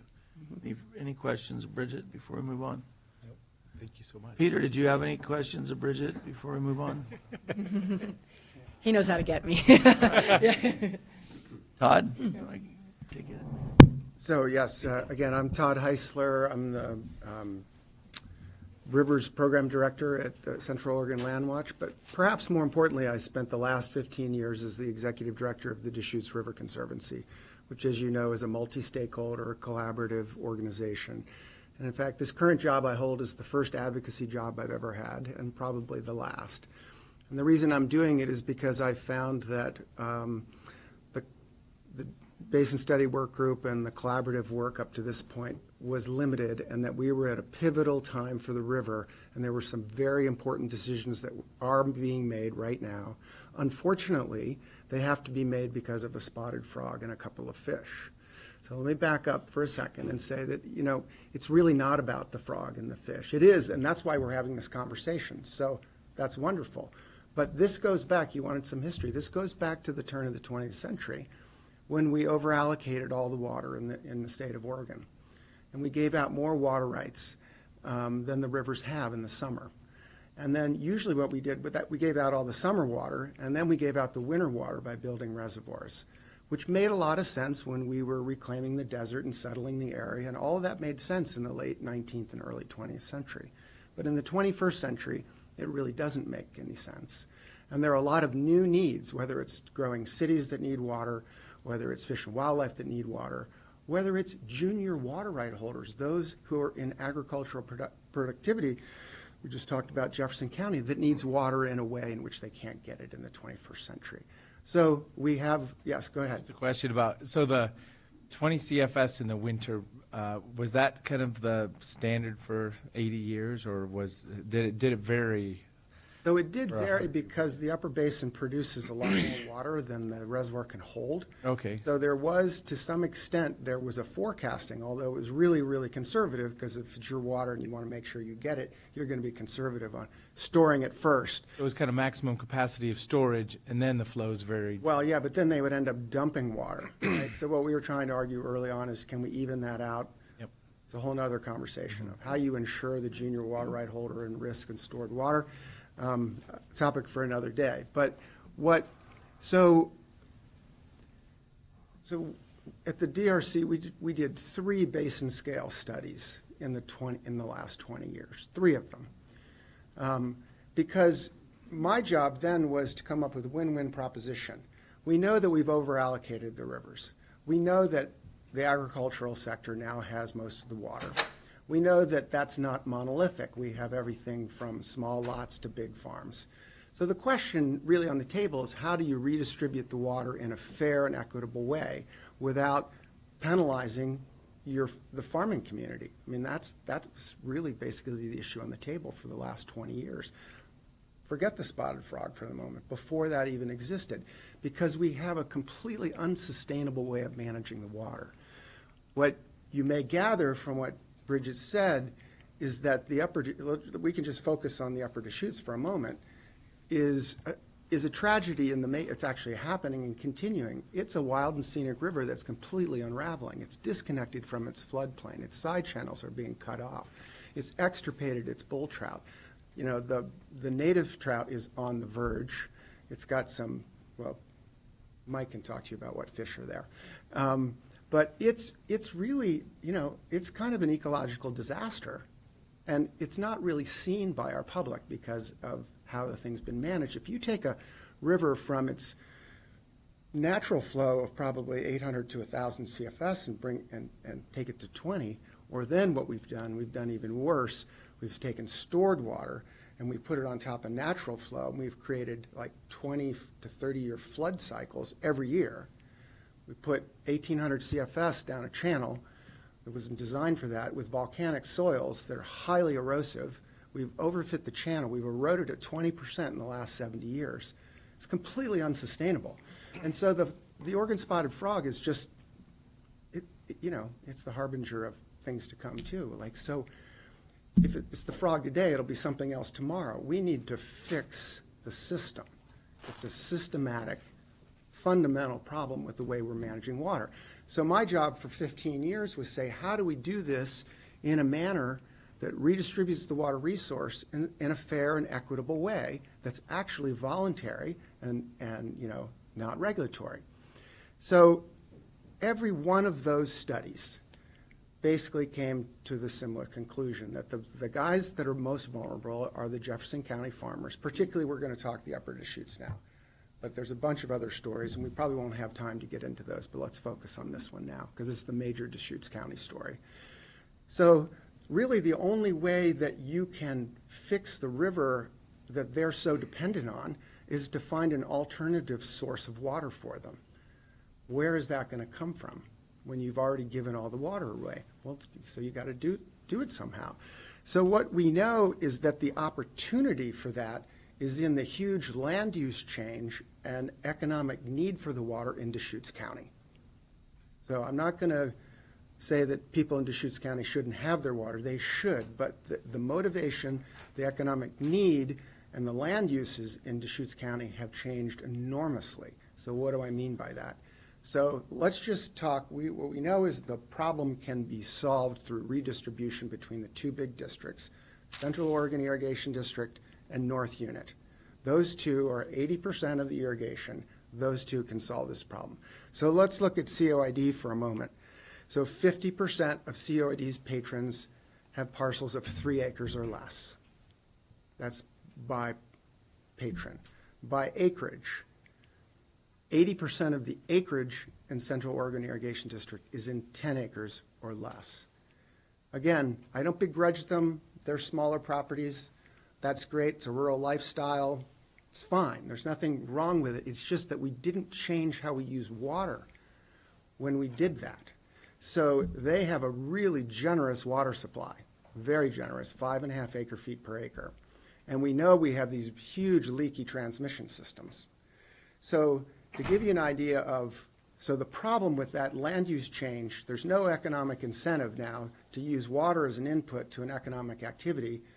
You get all the water you need because you're a senior water right holder. You have a massive duty, a massive volume that you're allowed to get. So what does that perpetuate? It perpetuates a huge waste of water. To give you an idea, Central Oregon Irrigation District diverts 300,000 acre feet of water from the river every year. So that's 1.5 wickyups. North Unit diverts 190,000 acre feet. 110,000, that's half of wickyup, less than COID, and they put it on 15,000 fewer acres in COID. So where is that waste? That's a huge difference. That's a massive difference. And the farmers could use that water like nobody's business and put it, they would have, their water security is important to the ag in Central Oregon. It's not to say that there aren't some farmers in Deschutes County too. Yes, go ahead, ask a question. When you say the COID water is 300,000 acre feet, is that how much leaves the river on its way to the land, or is that how much is actually used on the land? It's how much is diverted. Diverted, yeah. So So because then that's that issue of how much is lost. And, okay, that was my question, my main question. So Mike, I just want to clarify, you said 50% of the COID water right holders have 3 acres or less. Right. Okay, all right, that's, I just, Because you have a whole, they have almost 4,000 accounts. They do have, Like that was my other question. 3,800, and a lot of them are in smaller urban, suburban contexts, right? So those add up, pretty fast. So, so what do you do? So the waste then comes from both the transmission system. Everybody knows that these canals are leaky and need to get fixed, right? As well, and it's those that are owned by the district. It's the transmission systems that are owned by the patrons. We call them private laterals. And then it's the manner in which the water is used on farm. And it's this carry water issue and the big, huge tailwater spills at the end of their system. Mm-hmm. So if we had $1 billion lying around and we could just go ahead and pipe it all in 10 years, I probably wouldn't be here before you today because, frankly, that might be an easy path to getting it done because the transmission losses are so big. And if Ken Reek were here, I would say, Tumalo's on a good path. They're a smaller district. They're like 8,000 acres instead of 45,000 acres. COID is, 6-7 times the size. The scale of the problem in COID is so enormous. I've told Craig Harrell, it's great you have a system improvement plan. That's wonderful. You should implement it, and it might take you the next 100 years, and that's okay. But that's not the answer now because you've waited this long. Now we've got some more critical problems. And lo and behold, again, back to the studies, all of the studies have put in front of us a way to redistribute this water through markets. So I find it ironic that, from the environmental side, I'm the guy who's arguing for free markets and voluntary movement of water through redistribution instead of federal bailouts. It is kind of ironic. But now, Well, we appreciate the irony. I'm not opposed to getting federal money to pipe the canals. So, and I'm not against canal piping. I think personally in my job, I've been responsible for financing and implementing more piping projects than anybody in the state of Oregon. So nobody can say I'm anti-piping. I'm absolutely pro-piping, and we need to pipe those canals. But the most cost-effective way to get this done. And one of the downsides of piping the canals, it leaves the patrons have no responsibility. So there's no culture of conservation in a district the size of COID, because they're more concerned about having all their acreage covered and their beneficial use covered than they are actually conserving water. And all you got to do is look at the letters that they send to their patrons. There's zero culture of conservation there. Their culture of conservation is in a system improvement plan that says we're going to save water through piping large canals at $750 to $800 million over the next 80 years. Again, that's a good plan. It's just not enough, and it's not soon enough. And here's how it plays into the HCP. So back to the story. So Bridget's right that the plan does not actually say you've got to pipe these canals and you've got to do this. But what it does do is it gives the districts and their attorneys, there's something called the practicability standard. They can't be made to do something that basically is so harmful or infeasible that just wouldn't make any sense, right? So the districts have offered in their practicability assessment that if it costs us, I think the numbers were $450 to $500 million to pipe our canals, and that's the water that ultimately needs to find its way over to North Unit to replace the water that we need out of Wickiup for the frogs, that is simply not practicable for that to happen. So piping those canals is generates water at $5,000 to $6,000 an acre foot. Of the three studies, the most current one, which just finished really this year, showed the opportunity for water to be generated with a whole array of market tools at $400 an acre foot. So why is it that when the conventional logic is that these two districts have to play and we should move market forces and infrastructure together in an integrated strategy that actually solves the problem in the right time frame at the right cost, why is that virtually absent from this plan? Now, what they would say is this plan is about species, Todd, and it's about endangered species, which is right. But had those districts over the last 20 years, as the collaborative organizations like the DRC went to them and asked them to put a basin plan together, if you've sat in those rooms, and the Deschutes Water Alliance before them, we have asked the districts to put together a voluntary basin plan to solve the problem at scale for the better part of 2 decades, which they have basically really refused to do. So now we're forced to consider the prospect of a habitat conservation plan, which is narrowly focused on species, is going to set flow targets in the river for the next 30 years. Well, how many of you think that the district boards, after they get done with this, are going to sit down at the table and do some big basin strategy? They're not. I mean, they've been at this for 11 years already. So this is the game. This is the future of our river for the next generation. Frankly, it's the future of water management and how water's managed in these districts. So that's why I'm doing this, and I think it's really, really important that you understand that the HCP doesn't, it ignores the studies. It doesn't really have any conservation measures in it. It does set some targets. The only targets that are meaningful are probably getting 10 and 20 years down the road on the upper Deschutes, and even those frog scientists, and I would imagine Bridget's would say, don't really do much for the frogs on the upper Deschutes River. So let me put in see if I get this. I'm not sure I get this, but so what you're saying is the plan, if there's something wrong with it, it has to do with the fact that it's focused on getting more water in the river, getting the CFS up so that the frogs can get from the dry, or there's no dry ground through the year, so the frog survives, but they're not taking the rest of the system and saying you need to change your agricultural practices so you don't have just open water, you try to distribute it well, you have closed, laterals, private laterals. There's nothing in there for that. It's just how do you get to this thing over here? So I wasn't what you're clear. kind of saying? So the flows that they're setting are woefully inadequate. They are. And what are the flows? Woefully inadequate for both the fish and the frog. And what are the? Going from 1, 2, 3 to 4, or 2 to 4. I mean, those are the kind of the. And then if you look at what's going on in the other waterways for the fish, there's so little change over our historic flows. And so because they've used this argument that we can't really do very much because we have to spend this $500 million is the answer. And so therefore you need to give us 2 more decades to do what we should have already done and we should be able to do in the next decade if we only had the right strategy and the right plan.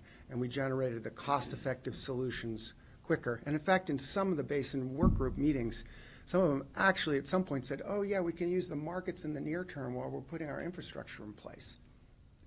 Exactly right. So where's the the real smart strategy that puts those pieces together to really solve it at scale? So they don't really, the measures are woefully inadequate. They're way too low for the next 30, 40, 50 years. It sells the river way short. And more importantly, maybe as important, it sells the farmers in North Unit really short. Because instead of having a collaborative, we all talk about collaboration, this is not a collaborative plan. This is actually an explicitly singular siloed plan. We are completely independent of one another. It said, the document calls that out. We stand on our own, our conservation measures stand on our own. It sort of, in the practicability chapters, talks about how some of this replacement water needs to move. But in fact, the plan silos all the districts into their separate pieces, which by definition, we've known for 20 years, will put North Unit at risk. Why would we put a plan on the table that actually puts the farmers at risk when we have 3 studies over 20 years that know that you can't solve the problem that way? It doesn't make any sense. No, it seems kind of an obvious question, but North Unit signed on to the plan, so they must be happy with it. Well, I mean, what? Well, so that goes to it's a negotiation, right? I mean, so if you sit in their kitchens with them, they'll tell you they're really upset at how water is used in Deschutes County.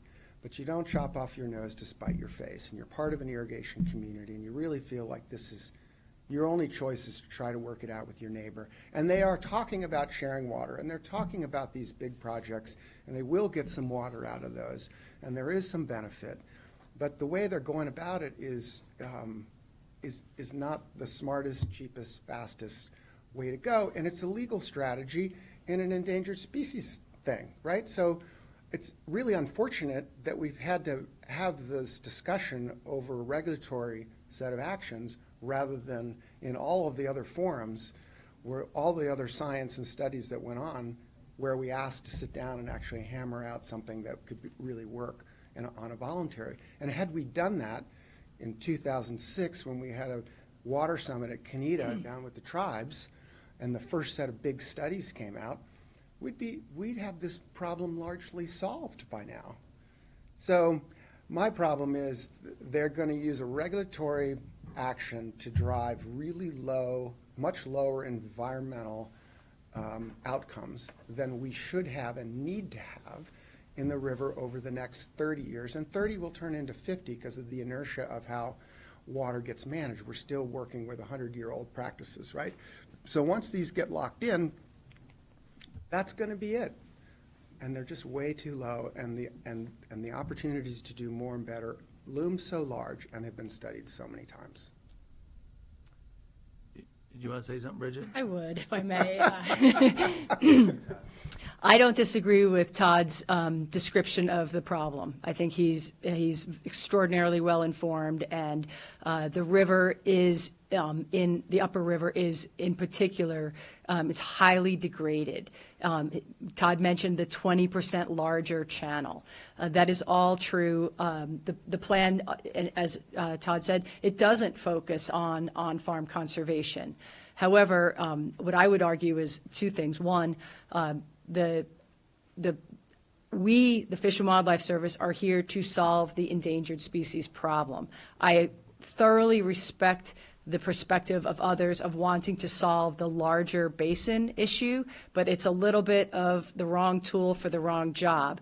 I'm hoping, and as Todd and I have discussed many times, the HCP is what I call the first big rock in the jar, and then all the remaining tools will be brought to complement that.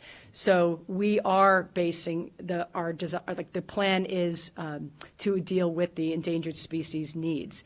Second, the plan is written by the applicants. They write the plan. We either approve it or deny it or approve it with conditions. We don't write the plan. I would like to personally see the plan actually achieve some of the targets sooner in time, but we don't get to write the plan. The applicants write the plan.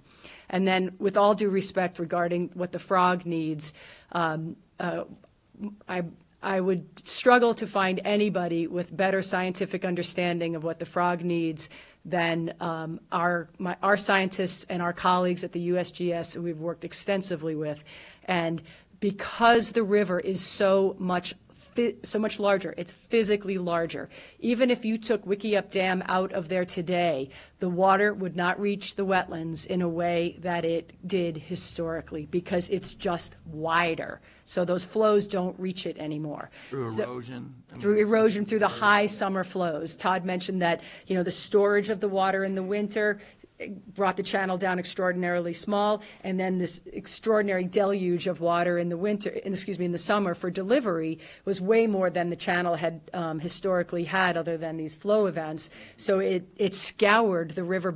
The physical nature of the river is now just eroded into a much larger context that even without, like I said, the historical flows wouldn't reach anymore. So we're trying to figure out, how do you make the flows that are possible ecologically relevant? Because you can try to solve a problem at Crane Prairie and then you create one in the upper river, or you're trying to address a breeding site and then you have this summer rearing period. So I would challenge anybody to try to have a better scientific approach other than just, more water everywhere, which we just don't have. So I do respect the perspective of enhanced conservation, on-farm use of all of those tools, but the districts are the applicants. They get to write the plan, and we make a decision whether it's sufficient or not.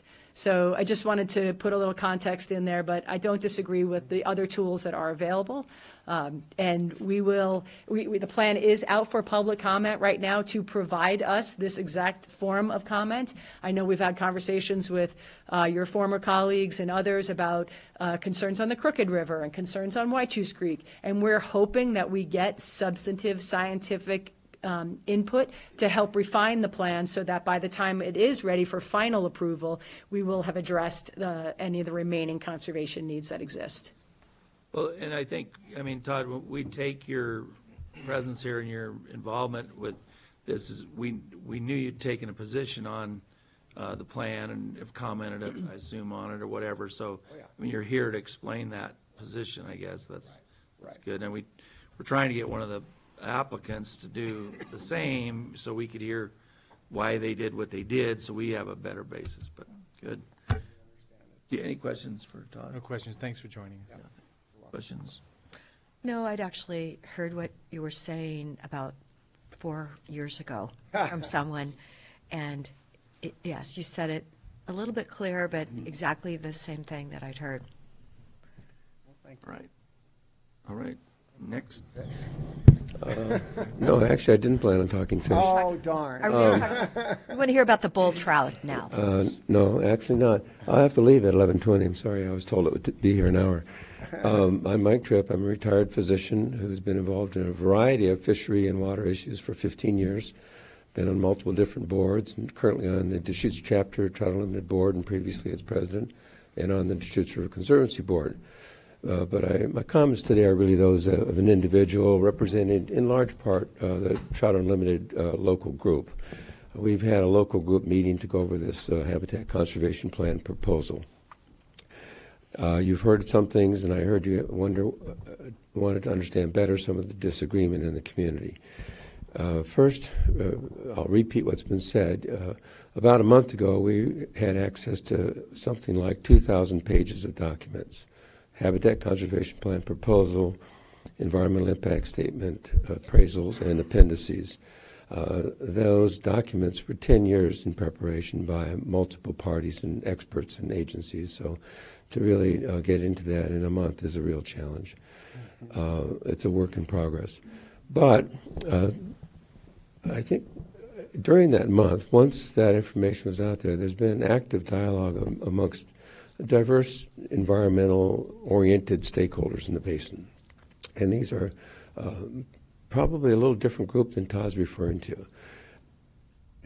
There have been these studies that Todd referred to going back into the 90s, major studies, one of which led to the management plan for the Upper Deschutes as a wild and scenic river in 1996. Subsequent major studies, Deschutes Water Alliance, which was dominated by the cities and cooperatively with DRC. DRC's Deschutes Water Planning Initiative, that led to the basin study, which triggered the irrigation districts doing their system improvement plans. Spotted Frog came on the scene, and that led to, through Senator Merkley, us getting some federal funding to actually initiate some major scale projects to get water back in the river.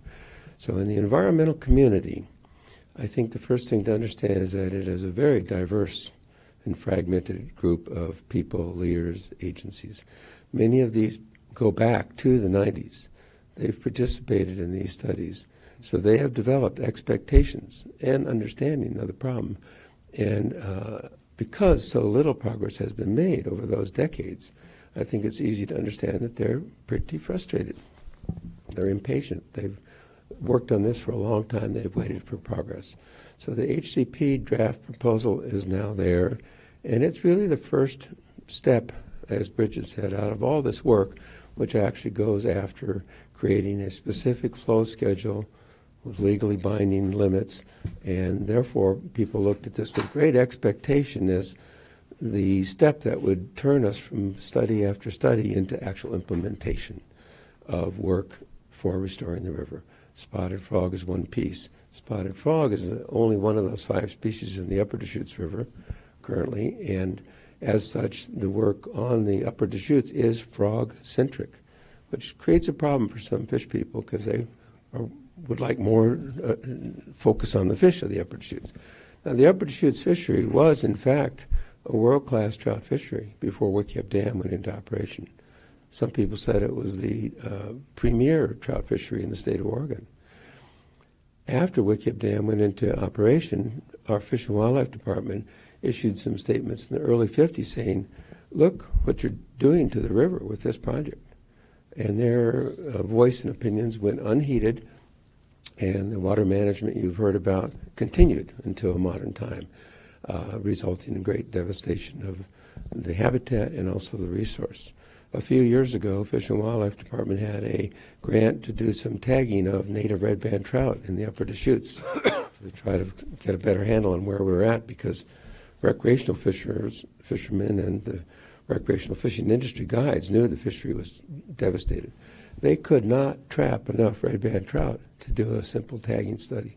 That's how devastated the red band trout fishery was in that year. So it's pretty understandable that people focused on the fishery are pretty upset about where we're at and want progress. But I'd like to emphasize what both of these said in different ways. The Habitat Conservation Plan is a very focused instrument. It deals with ESA law and species. What I have heard in the environmental community is great frustration that the action and discussion now is not dealing with more issues, a broader scope than the Habitat Conservation Plan and law. And that's inherent in this difference of perspective in how you're framing your thinking and discussion. And there may not be any way around that in the immediate next step, because there is that fundamental difference. So that's one of the reasons you hear differences of opinion out there in the community. The second one, so that's a big one. And what I've learned over the years, thanks to Todd and others, is that all of these studies have pointed us to the need to have a comprehensive water management plan in the Upper Deschutes Basin for current and future water needs for cities, ag, and the river. We've learned there is enough water if we do this right. And there's real momentum to try to move towards that and make that a real entity. So how does this tie back to the HCP? Well, the Trout Unlimited Group is working on its comments to the plan. It would like to see the HCP plan finalized. 10 years is enough. Let's get this done. Let's go on to implementation. But it should be done in the right way. It should be done with proper attention to detail, proper attention to impacts on other projects and efforts and priorities. And as it stands, our group feels it needs some serious modifications, and our comments will be directed to those. So I'd like to just get into those weeds a little bit real quickly. The first issue is the flow schedule, minimum flows, timing, years. There are several aspects of that that we think will need to be modified to be acceptable to the greater community at large. If we don't find some modification there, my prediction is that we'll end up in court over the next step, which is the NEPA after that. And I don't want that to happen. I'm committed to the collaborative model, as is Trout Unlimited, not the litigation pathway. So we hope to avoid that. So there will be modifications needed in the flow schedule and management. Our other issues are the need for a conservation fund for the spotted frog. It's a conspicuous lack in the plan. The plan on the upper Deschutes, now remember there are 9 different ITPs being granted, one of which is for frog management in the upper Deschutes. Well, one on the river. There are others on Crane Prairie. It specifically says their mitigation is altered hydrology, period. Habitat and everything else, they say, is the responsibility of other parties. In the environmental community, that just doesn't sit, because the habitat problems, all of that, the consequences are a consequence of the operation of WICIP for irrigation. So to say our only our mitigation is flow and everything else has to be taken care of by somebody else just isn't going to fly. And so there is a need for a conservation fund to address things like habitat restoration. Further information about the frog. Our frog experts tell us there's much that is not known about the frog. We need work on invasive species threats to the frog. That includes vegetation, it includes bullfrogs, it includes the brown bullhead fish, which might have bring another fish back into this. These species are real threats to the frog, and they like the same habitat that the frog likes. So if we bring flow up, re-water our sloughs and backwaters and wetlands, we may just promote recovery or prosperity of these invasive species more than the frog. So we need a plan that does more than just alter hydrology if we're going to service the needs of the frog. And so that has to come in. And Fish and Wildlife has done a good job in Appendix 2C of outlining their arguments for such a conservation fund. And that, I think, has to be in the plan, or I don't think an ITP should be issued.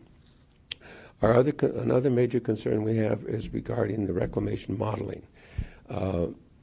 It's an interesting process to try to dissect modeling, but in a nutshell, I believe how it was modeled creates a falsely exaggerated shortage of supply for North Unit that plays into their economic practicability argument. It doesn't work. Their model has some serious flaws in it, and I'm already working with another party to try to work that database to demonstrate that graphically, not just by logical argument. What you're saying here is their modeling is if this, then this. Right. And you're saying the if this part or the... They use some assumptions with modeling, which you always have to do, which creates projections for deficits of supply, which are a function of the model and pretty frankly detached from reality.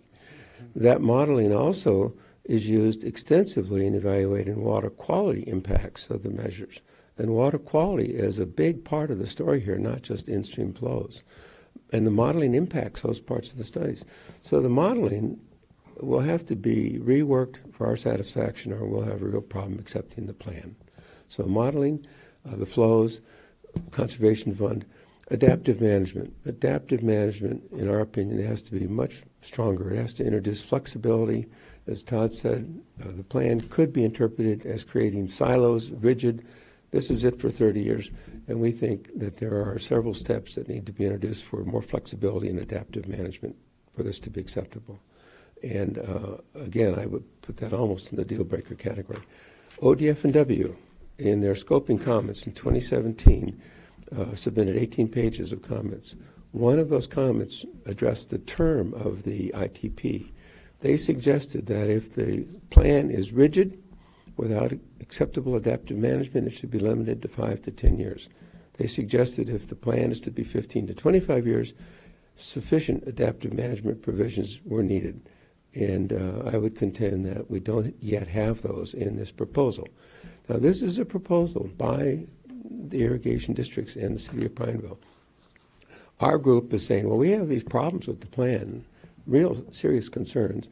How can we put together comments that will help the irrigators modify their proposal in a way that we think will create a plan sufficient to meet the need of the river and the frogs, ag, and cities without creating obstacles to these other things that are needed for water management in the basin, which is part of this comprehensive management plan. The HCP is limited in its scope and applicability, but we need to be sure it doesn't actually create obstacles to these other measures and work that needs to be done, because it is limited in scope. So, thank you. I have a question. Historically, when you were talking about the red band trout and that you couldn't tag it enough, what year was that in? Oh, gee, it was 4 or 5 years ago. Okay, it was 4 or 5 years ago. Yeah. All right, thank you. Do you have any comments? I do, and I it's great to be here with Mike. I thoroughly respect Mike, and my team and I have met with he and his colleagues, and we await their formal written comments, and I know they'll be substantive and helpful to the discussion. So just to add a little more context to some of the elements he mentioned, the conservation fund in particular. So as I mentioned, under the in our environmental impact statement, there are 4 alternatives: a no action, the draft HCP, and then 2 other alternatives. We, the service, developed the other 2 alternatives. In those are the conservation fund, which we also believe is essential. The districts and we have had extensive conversation about that. I anticipate that coming into the final plan, although I think the districts wanted to hear the comments from the community before committing to that. We agree that it's more than just flows that are needed. However, the districts don't have operational control of the habitat that's on Forest Service property or other private land.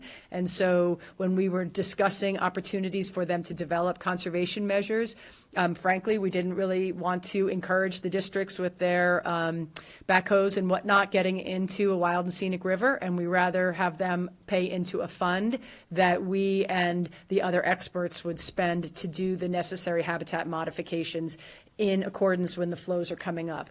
I agree. I think it's an essential part of what needs to be included in a plan that gets approved, and I would anticipate that we will see that. So I'm happy to hear Mike talk about that. The modeling in particular, always challenging. I would have to say, steep learning curve for myself of, I think when I first started reading hydrologic model outputs, up they would flash on the screen and everybody would be like, oh, and I'm like, what do you see? So I can appreciate the complexity. We have, since we've produced the draft, recognizes some areas where maybe we would modify between draft and final. We do have to, because it's a model, as you mentioned, you have to have if this, then that. No model is going to be perfect. We manage this river here in a much more dynamic way that a model can't bring in. You can't bring in day-to-day decision-making into a model like we had to make some rigid inputs for the model. However, Mike and his colleagues pointed out specifically where they thought those shortcomings or places that could be modified were. And frankly, the modeler is already working on trying to refine those assumptions in a way that might be more realistic. So I think we're going to address some of those elements. And I really, for us, we really want the public comment. It will really enhance our opportunity to finish the negotiation with the districts and get to a product that the community can support and the districts can implement. So I'm happy to hear Mike sharing those perspectives, because I think that gives you an idea about what else is in the other alternatives that might become part of the final plan. One of the things, I have a couple questions. One of the things that was discussed at the basin study work group, or the idea came up, was the issue of an additional reservoir, closer to Madras, and now apparently all these reservoirs are just cost prohibitive, but the whole state of Oregon's full of reservoirs that were built, and we were a less wealthy society then than we are now, and so I'm wondering, Is that true that a reservoir would help because you'd be able to store the water down there as opposed to all the way up the river, so you wouldn't have all these impacts? And then two, what's the cost of that kind of a reservoir? Well, I'll start with the first, and maybe Todd knows more on the cost side. But yes, in the basin study, there was an analysis of some other locations to store water, essentially downstream, so that you're not cutting off the river in the winter. You would allow the natural flow in the river, and then you'd store the water closer to its usage instead of so far and have the ecological impacts. We would love that. Typically, conservation, like for our mission of conserving species and habitats, may not have always aligned with the desire to build reservoirs. Something like this is much more in line with what we would support. I know there were a number of limitations, like I think a couple of easy ones, like a BPA transmission line and the Oregon Trail and some other simple, I'm being humorous, simple things to get passed. And I know there was a cost estimate, but I don't know that offhand. Yeah, they looked at two reservoirs down in Jefferson County. One was this thing called Monner Reservoir, which had been looked at since the 30s, and once they took a closer look at it, it would have been out east of Madras, sort of over where the new jail is, and they determined that it actually wasn't very practical location in terms of how much of the district it could actually serve for its cost. So that one kind of got scratched. Then they looked at Haystack Reservoir, which they have, as expanding that, and that actually started to look decent in terms of the cost benefit. Unfortunately, there was an old Centennial farm, historic farm, that they would have had to inundate, which created quite a public relations problem for them for Bureau of Reclamation. But the dollar costs were in the hundreds of millions. I remember like $250 million. But what I remember Bureau of Rec also saying, which Bridget is suggesting, is there's many other costs. There's all kinds of barriers to actually building reservoirs. And the fact that Bureau of Reclamation was not actually excited about any of the options is an indication that and then next to the other alternatives of either of piping canals and doing market incentive work, which seemed to be the better way to go. That kind of got de-emphasized because of that. But 250 million, I mean, you're talking about twice that to do all this piping. You're talking about $500 million. yeah, I just have yeah. thought, Go ahead. Yeah. I still think there's going to be an infrastructure package coming out of the federal government sometime, because everybody really, it's in all of their interests to do it, and they don't mind going into debt anymore. So, but anyway, so I just thought that's a possibility that. I'm going to have to leave in a minute, but I was involved with that subcommittee. I went to all those meetings in the field, site visits and stuff. And yes, at a high level, it's an attractive option in terms of getting water to Madras during the winter instead of the summer. Serious impediments were found and exist. The basin study only touched on it as a very preliminary level, and Reclamation told me that it still had viability. It would have to be initiated in a separate pathway after the basin study, and that we should anticipate 10 years of studies and regulatory measures before any realistic implementation could be pursued.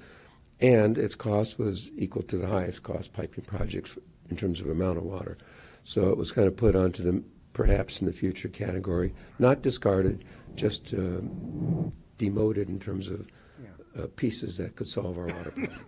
And maybe just to add to that, I don't think it was ever conceived that the piping and other work wouldn't occur, because right now 40 to 60% of the water is lost from when it's diverted to when it's delivered on farm. And even, folks that are, the most agricultural centric folks would say that that's unacceptable in a time where with climate change and greater temperatures and perhaps different type of water availability in the future, of more rain and less snow, and that is not a sustainable use of our gold, as you would say, of allowing, that much loss. So I think Mike's right. It's not dead, but it's not the front burner issue.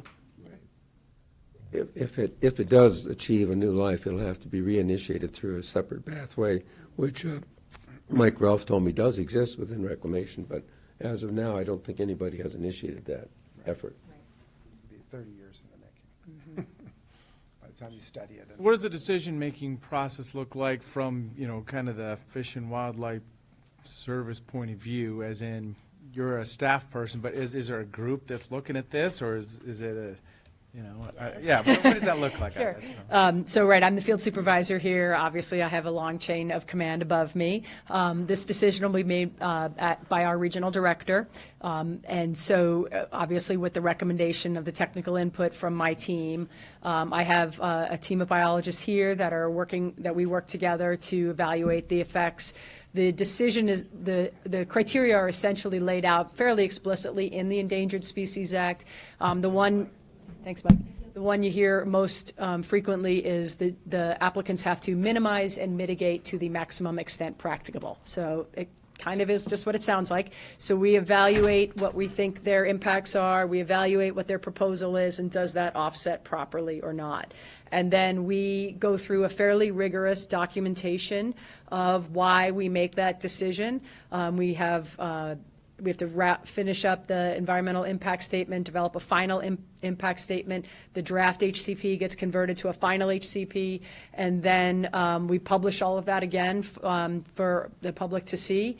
And then if that's all approved, if it meets those standards, and you can imagine I have considerable attorneys that are looking at every word and how we say it, and whether it's consistent with our rules and regulations under the Endangered Species Act, as well as our history of practice of how we've done that in the court findings of other HCPs and how they've been approved. So we have a very rigorous process ahead of us to evaluate the final plan once that's agreed upon, and whether that meets the standard, and then we share that with the public.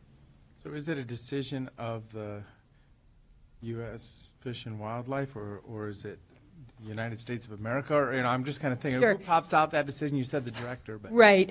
We, the U.S. Fish and Wildlife Service, and again, I mentioned our colleagues at National Marine Fisheries, so they've got the sockeye, chinook, and steelhead. Those are their species. So there's actually two separate permits being issued. Yeah, so That's two permits. two permits, decisions. two separate federal decisions by two separate agencies under two different departments. We, the Fish and Wildlife, so the decision will be made by the U.S. Fish and Wildlife Service. Kind of an agency decision. Correct. I guess that's It the is. terminology I was Yes, it's an agency decision, which is also, we would say, a capital D decision, which is a final agency action, which can be challenged once it is made.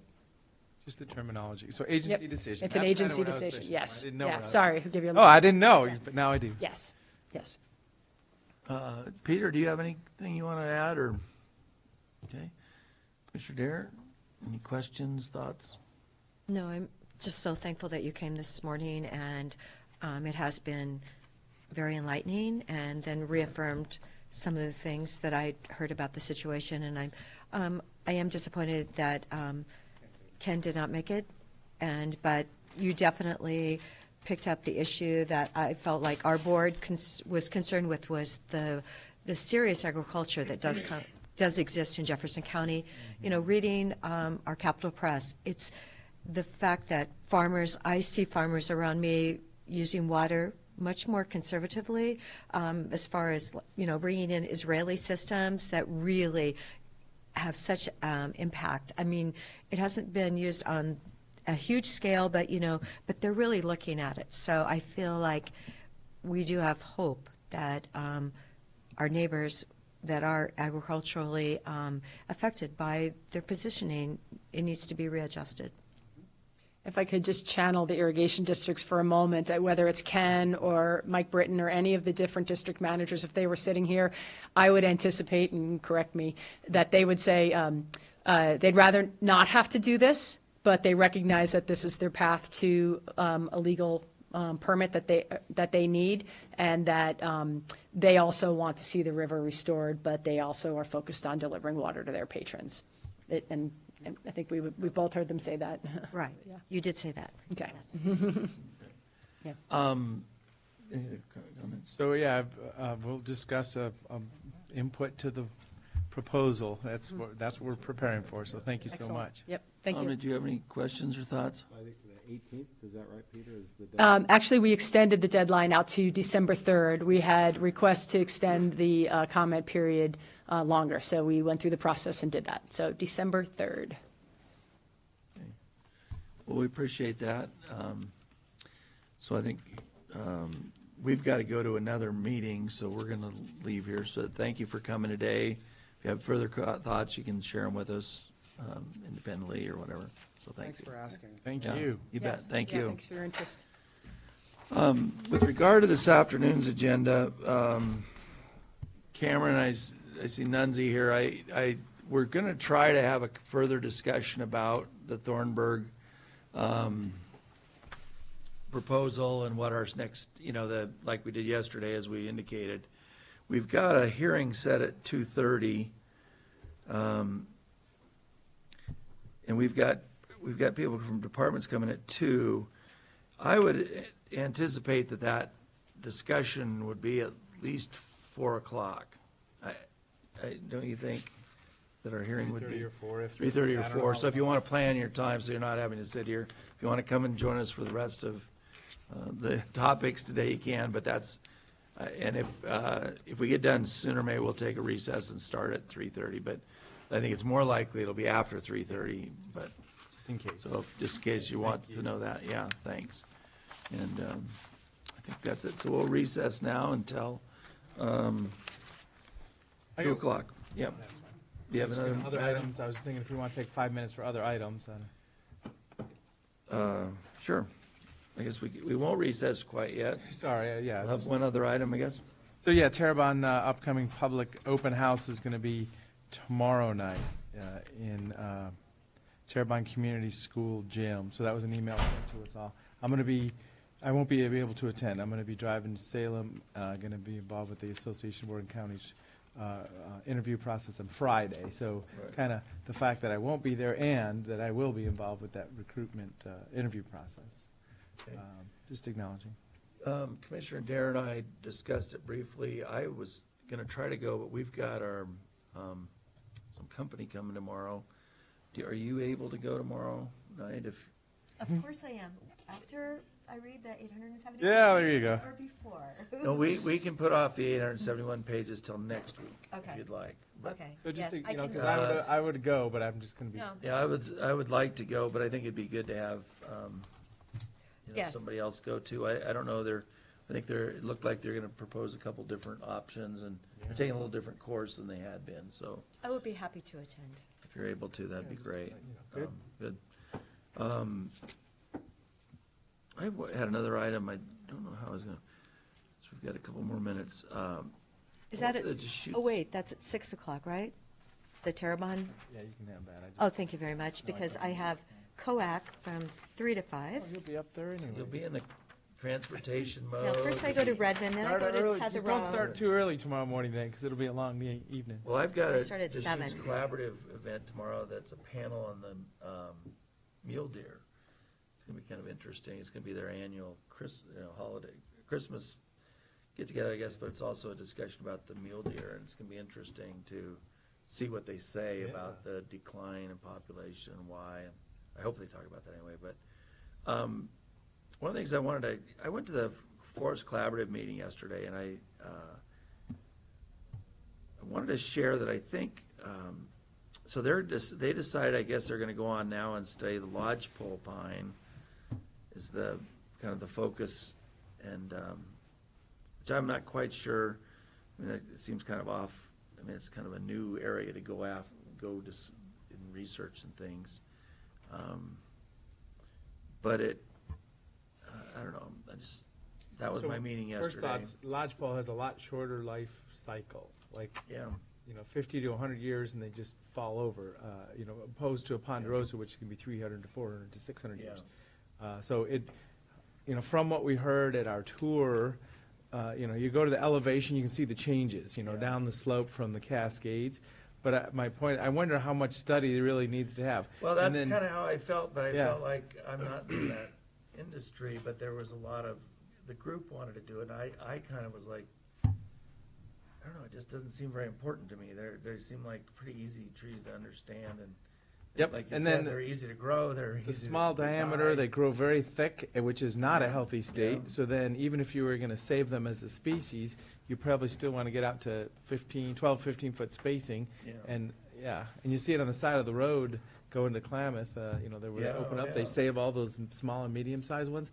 A couple of them, they'll just bend over, the roots will fall out. Yeah, So I no, wonder if there's much Well, study I've to seen do. it on houses I built in Caldera where they're standing there Yep. dead at this size, just tipped over or whatever. And I just, it's kind of a new emphasis I just want to pass on, and maybe we can talk about it further later. But anyway, it's kind of, not sure how to engage in that and how it affects what we're doing, but anyway. All right, well, we'll now recess so we can turn it off. Do you want to we could get the county rig? Megan has the keys for you as soon as you walk. Oh, good. Good, thank you. This out. It'll be in Philly.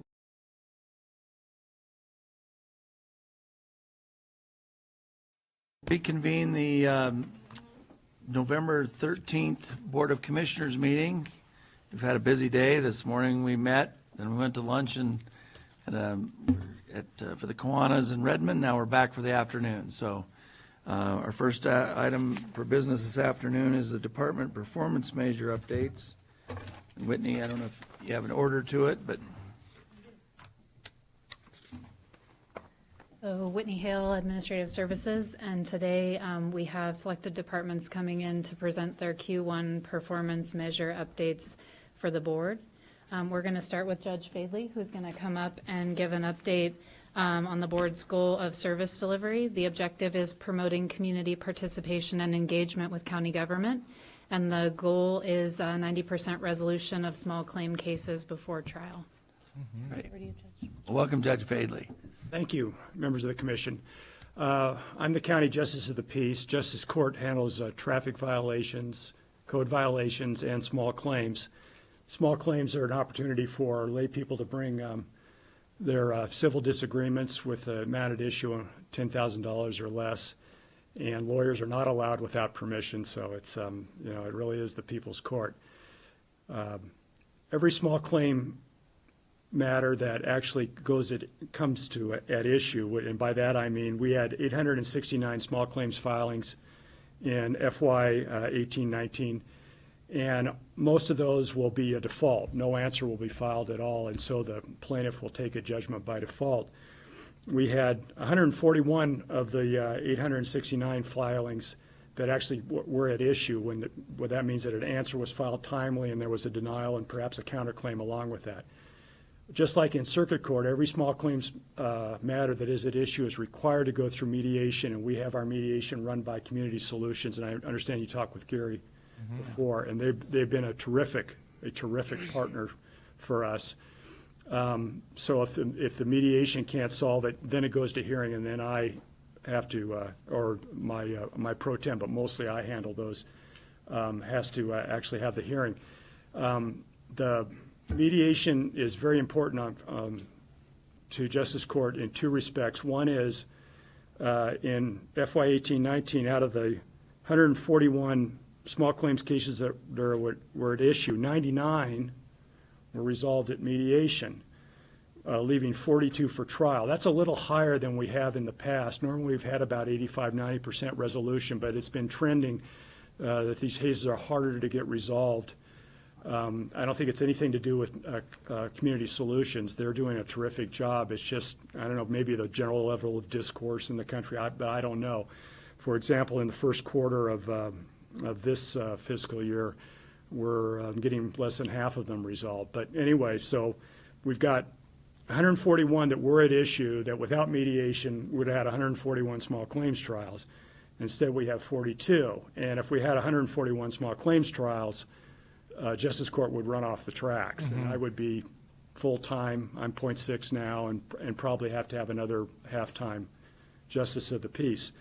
The other thing that's so important about mediation is it allows the parties who have, these are often neighborhood disputes or people that, used to be in a romantic relationship that aren't getting along, to talk to somebody, a neutral third party that doesn't have a dog in the fight, and get to explain their side of things, which I think is more than half of it, really, frankly. And then the mediator can try and get them to have a resolution where they have control, and if they can resolve it on their own, they have ownership in the outcome. And so maybe, you know, their neighbors are never going to get along, or never going to invite each other over for dinner, but we maybe cooled down that situation quite a bit. So those are the two real values of mediation to Justice Court. Unfortunately, we're not meeting 90%. I don't think we'll ever meet 90% again, but if we can hold at 70, we can stay on track. Great. Well, and setting a realistic goal is the idea here. It's great to measure, take time and understand what those metrics are. And I want to thank you for doing what you're doing and keeping the system flowing as well as it is. I know over the years it's been interesting watching how just the claims and the flow of activity. And this is an interesting time, and the economy is exciting, so people are making money and maybe risking things or whatever, so it's a dynamic time. So thanks for what you're doing. I was curious, did the traffic situation in Redmond improve now that the road is open? I know we were having a lot of accidents and tickets and things with, right by Safeway? Yeah. I don't know, because I don't track where the accidents happen. I know it's still a point of emphasis for them. The number of traffic citations from all the county law enforcement agencies is trending up, and really from Redmond too. They did a community survey where they put a point of, the main thing that the people said that they were interested as far as public safety was traffic control. And so Redmond added a bunch of additional officers. So I don't know if people are driving worse or they're just got more of a presence. Okay. Well, yeah, I just want to thank you also. I totally agree with you that a lot of people just want to be heard, get a chance to say their piece, and then they resolve it easier. So I'm a big proponent of mediation, and we're lucky to have it be so successful, I think. So, yeah, so good. Was there anything else that he needed to report on? Well, welcome down here visiting us. We usually come up and see you, so. Thanks for We hope we don't have to see you in an official sense. Thanks. Traffic Yes. court. Thank you. Thank you. Perfect. We're going to switch our order from the staff report a tiny bit because Sergeant Bailey was able to come down and join us. So we're going to move to the last update in your staff report, which is from Admin 911 and the Sheriff's Office.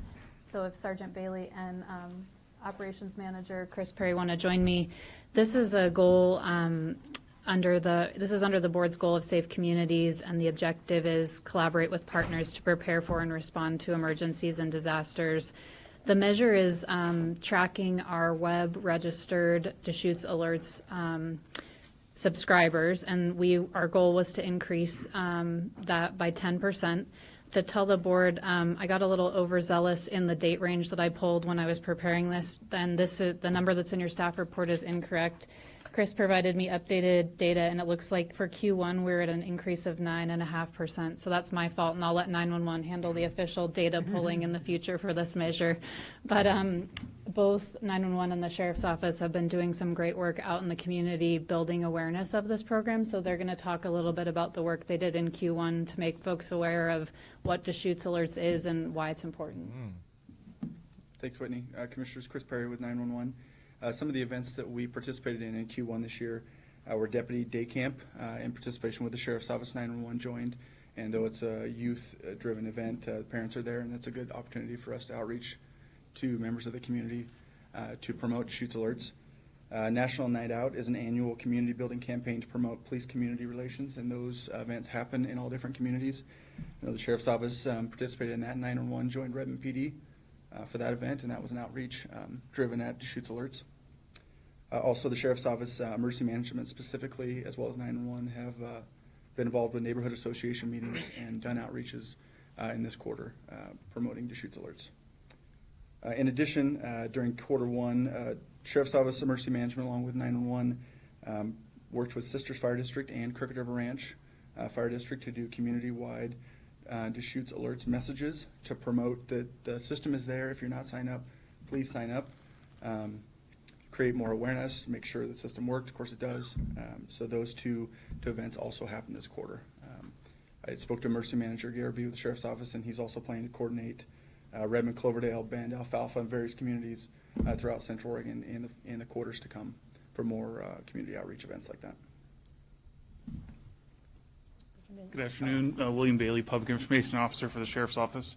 In addition to everything Chris has talked about, and I completely agree with all those, one of the best avenues we have to communicate the benefit of signing up for emergency alerts is actual incidents that are going on in the community, and it's a great time to remind. So anytime we have whether it be evacuation in the summer, whether it be active manhunt in a community where we're pushing out those alerts, we just remind people at the end of our press releases and on social media about how they can also get those emergency alerts should they have an active incident in their neighborhood.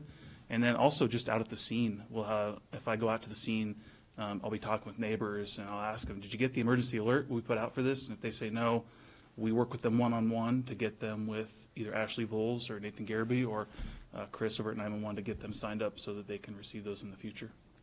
And so for folks that may be watching the meeting or in attendance, if you're not signed up, both the Sheriff's Office webpage and Deschutes.org/911 has a link where you can sign up to opt in to those alerts, and it's just a really big value. I know Commissioner Dare has been a champion of this, and this measure actually we put in this year because of your interest in sort of wanting to keep track of where we were with web registration. So we're happy to see that it's increasing, and we'll continue to make sure that that number. So what is our number now that are the number of numbers that are attached to our system?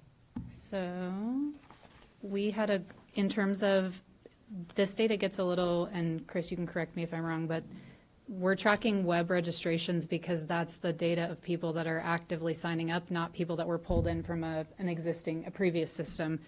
So it looks like our current number of web registered users is 12,229. We have, it looks like 82,000 other users in the system that came over from the legacy system and have come in through other channels. But in Q1, there was... So we're like at 94,000 together then? Yeah, that's accurate. Yep. And in Q1... Yeah, I think we were at 92, so that's good. Yeah. Going the right way. Yep, 1,200 new web registrations, so that's great. Great. What's the how many could there be? Well, the population... Should be 193,000, but yeah. If every child has a phone. Well, they do. Yeah, and I think that's interesting if you think about it in terms of household, but yeah, we definitely want to keep seeing this number grow, and I know 911's doing some work also, I think in coordination with the Sheriff's Office, to also reach folks that may be here vacationing that can also benefit from it, so. Yeah, absolutely. We've, in partnership with Black Butte, Sun River, Central Oregon Fire Management Services, Project Wildfire, and the Sheriff's Office, we've implemented an addition to our Deschutes alert system. It's called Community Engagement, and it's our anonymous text opt-in system for prescribed burning in the area, or if you're staying in Sun River, you're staying in Black Butte, and you're just passing through for the weekend, but you want to subscribe to emergency alerts, say there's a fire or some other emergency that you need to be notified of. This is a way for tourists in the area to opt into our alert system anonymously without having to go through a long web registration, and then we can reach out to them and notify them, and then when they leave the area, they can just opt out. So they can just jump in and out of our system. So that's been successful, and we'll start adding more partners like bigger cities to that system as well, so we can reach more tourist population. Wonderful. Well, it's quite a transition from reverse 911 to a landline and a known location, but it's changing fast, and let's keep it up. It's exciting to know that we have this technology. It's also can go awry too. I mean, the alert that went out in Hawaii years ago. So we just always need to remember that as users too. I'm not even saying that anybody would do anything wrong in the agency, but just as users, you got to be able to understand what's really going on. So we'll get through it together. Great. Thank you. Well, thank you for joining us today. Thank you. All right, so we'll shift into our update from finance next. This falls under the board's goal of service delivery. The objective is ensuring quality service delivery through the use of innovative technology and systems. And Greg Munn is here to talk about the implementation of room tax automation and online customer tax payment portal. Good afternoon. So Judy House would have been here, but she's upstairs, busy with getting ready for this super busy week collecting property taxes, so I'm sitting in for her today. Line's kind of always flowing right now. It is, yeah. So she was largely responsible for getting this new software system up and running. And so kudos really to her and her staff. They spent a lot of long hours making sure that this was running. We actually had it implemented and up and useful on July 1, so we were a little bit ahead of schedule. But basically what it did is it took us from a largely manual process to a largely electronic process. And I've got a few little data points here that I thought I would throw out to you. The first one is that we have over 400 accounts, room tax accounts in the county. And those accounts are reported, about half of them are reported monthly and half of them are reported quarterly. So there's a lot of data coming into the county sporadically over time. But what this really did is from a customer's perspective, we were able to, from their seat, is to take a system that was largely form-driven, largely paper-driven in terms of reporting, in terms of writing a check, in terms of mailing that in, and the parts of that sometimes can fail. The forms themselves didn't auto-complete for them, so there was oftentimes there were errors in the reports that came in that required some follow-up and some of the frustrations that were involved with that. And what this system allowed us to do was to move to an online system, both entering the information online, having it auto-calculate for you, and then having a mechanism to pay electronically, either with a debit card or through an e-check. So it removed a lot of the so-called wasted time that often comes with paper forms and the snail mail and all of that. So from the customer's perspective, there was a time savings, there was a significant improvement in accuracy, and the other benefit is that they were able to access that data, that history of theirs, their payment information, pull that out, send that to their tax accountant once a year. Became very easy in terms of having the data that corresponded to the county with their tax information at year end. From the county's perspective, it reduced our time to process reports, or our time to process reports is about 12% of what it was. So we went from 2 hours a month down to 15 minutes. So it significantly saved us time. We've, as I mentioned from the customer side, since the data is being entered and calculated electronically, there is very little errors to correct and chase back. And it also allows us to easily identify those folks who have either forgotten to pay or have paid late. So this used to be a highly manual process. We'd have to search through paper records, identify those who hadn't paid or had paid late, send them a letter in the mail, and it could take, as you can imagine, a month or longer to actually resolve that. And then, of course, the access to the data. So we have it all electronically. It's easy to get to, and it just makes it a much cleaner process. Great. Good. Questions? Yeah, it's a growing world and dynamic. I know state law changes and whatever the systems were for kind of the home rentals systems that are out there too. So there's a lot of automation happening outside of what we're doing even, but it's good to be able to keep up and keep the flow moving, the information. Was this a software that was specifically designed for this room tax? It is, and it's a tag on to our existing general ledger, so we were able to combine those two. So the integration between room tax collections and the general ledger is seamless. Great. Questions? Well, I like my room tax reports, so tell Judy thank you. I always like to see what's happening on the it. constants in our Yes. email communications to get those monthly reports. Yeah. It's very interesting Pass to it on. see Yes. how things are going. Yes, tell her thank you very much, and I'm glad that this is helping with her, streamlining her job. But I do appreciate the reports. Yeah, Commissioner, if you're interested, we get, Tony and I on the COVA board, we get quarterly room tax reports that shows our room tax against other regions of the state every quarter. So if you're, and we knock socks off. honestly, here too. More consolidated report for, including the other DMOs, the destination marketing organizations, and the dollars they're seeing too, so. There's more information if you want it. Oh, I need more information. After my eight. Thank you. Thank you. Thank you, Greg. Perfect. And so we'll have our representatives from Health Services come up next, if you want to join us. This falls under the board's goal of healthy people. The objective is supporting and advancing the health and safety of Deschutes County's residents. And Health is going to provide updates on 2 different measures today. The first, Erin Hoare, our Regional Perinatal Care Coordinator, is going to update you on Measure 1, which is assuring that 80% of pregnant women being served by Health Services receive prenatal care beginning in the first trimester. So I'll turn things over to you. Thank you. Yes, so a quick overview on our perinatal continuum of care project. The goal of the project is really a safety net for our perinatal population to access services, enroll in programs that they're eligible for early in their pregnancy. Earlier we can help them enroll in programs. We hope to have better birth and health outcomes. So what we have is in Deschutes County, we have 2 full-time perinatal care coordinators. They're embedded at the local public health department. They have office hours in Redmond and in Bend, but serving Lapine as well. This is actually a regional project, but I'm just talking to you about what we're doing here in Deschutes County. And they're also embedded in specific OBGYN offices, taking our services outside our public health doors and serving the patients in their clinics. One of our main focuses is looking at how are we doing helping women who have not engaged in prenatal care, who present to us in their first trimester.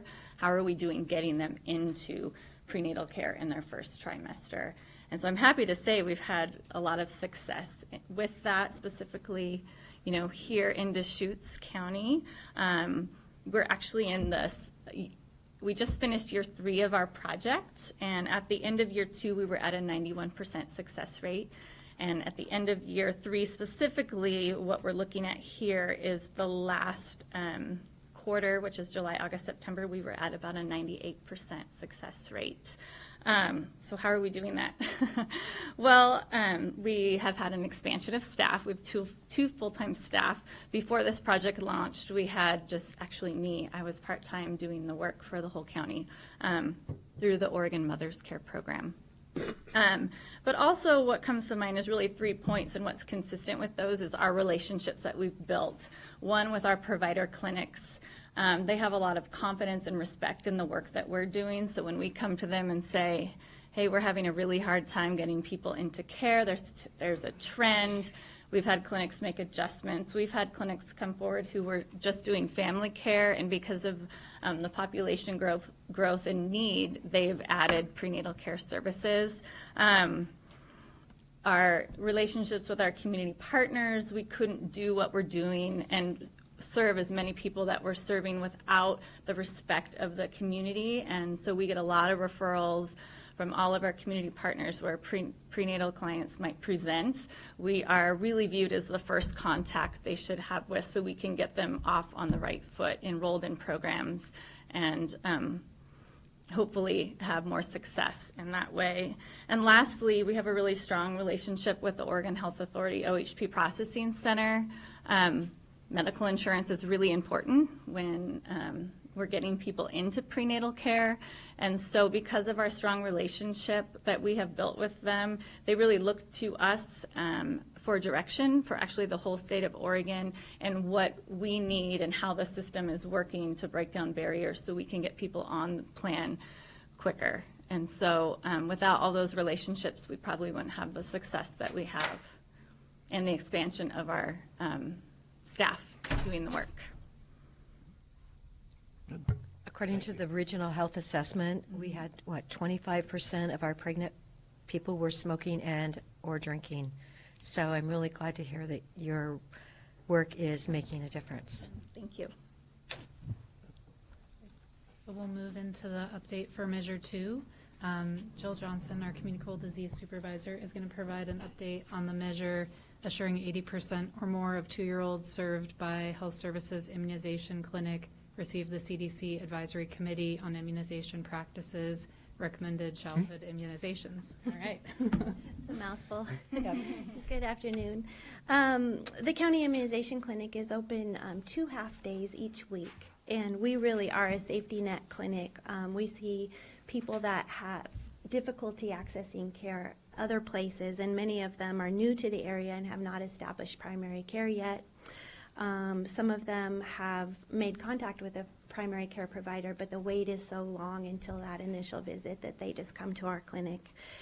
Some of the parents tell us that they have a balance owing at a primary care provider clinic. Some of them don't have insurance, and there are some providers that don't provide all of the needed vaccines, and so we see kids for just 1 or 2 vaccines sometimes.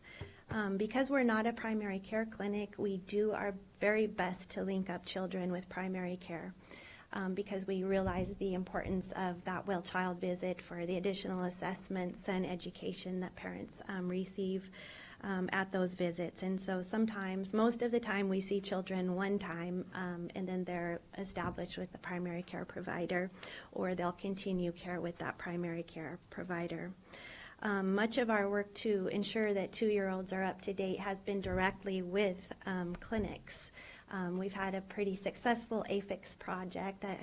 You all heard of AFIX, CDC program implemented at the provider level to engage them and implement strategies to improve immunization services. So it's things like doing reminder calls for children that are behind on shots, scheduling the next appointment before they leave. There's many strategies to improve immunization services.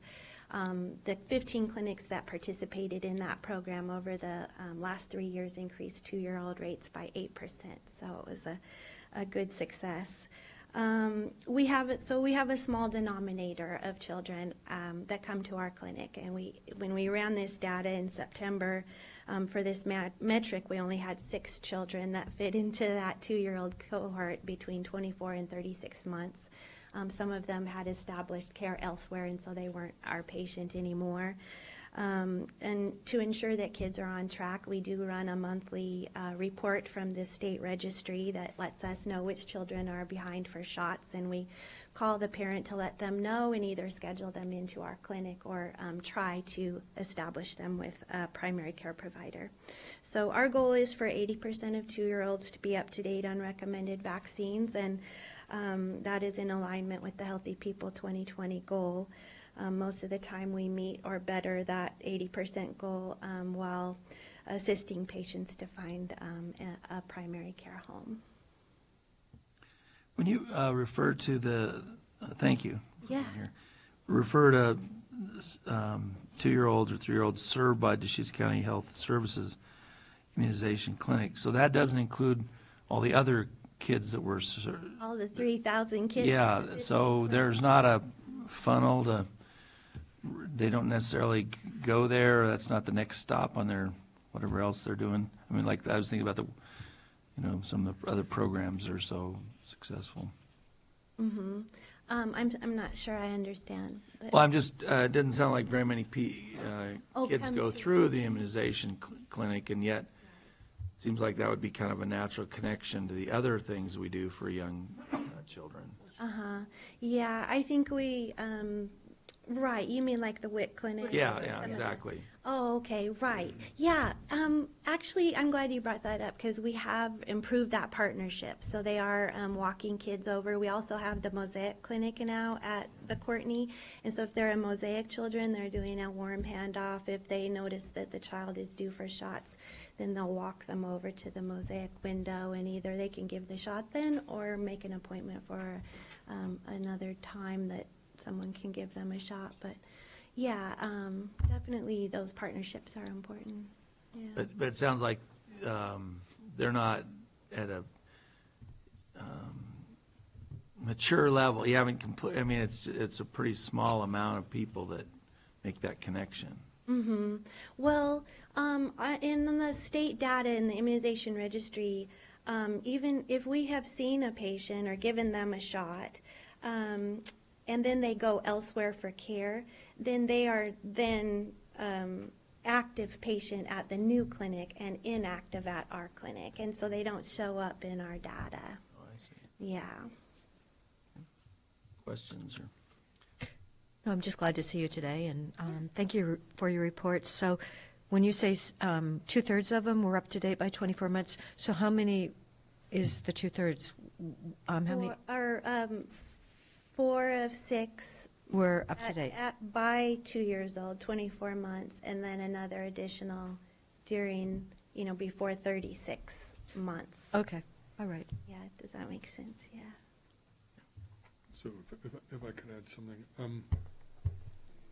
So it used to be that an immunization clinic would be one of sort of the public health essentials in the public health department, but over the last 30 years, the role of public health departments has changed to provide assurance and to be the provider of last resort and things like this. So many private pediatricians and family practices like providing immunizations because it's a gateway to the children or the families getting other things. So we have a validly anti-competitive stance.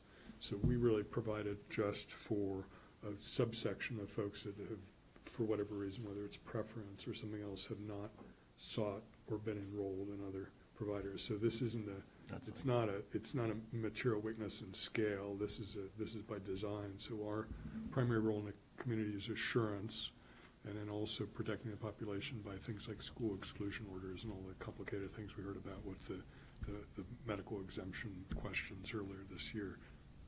Okay, that makes that. Yeah, I think that's what I was thinking. That was supposed to be maybe the old days when it was kind of primary service. Now it's I see what you're saying. It's changed.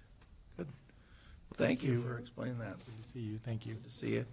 Good to see you, Dr. Conway. We haven't seen you for a while, but thank you.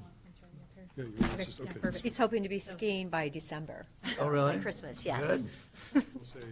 With his shoulder Well, surgery. we hope you can too. Perfect. Since Dr. Conway is here, we'll go ahead and have. Thank you. Thank you.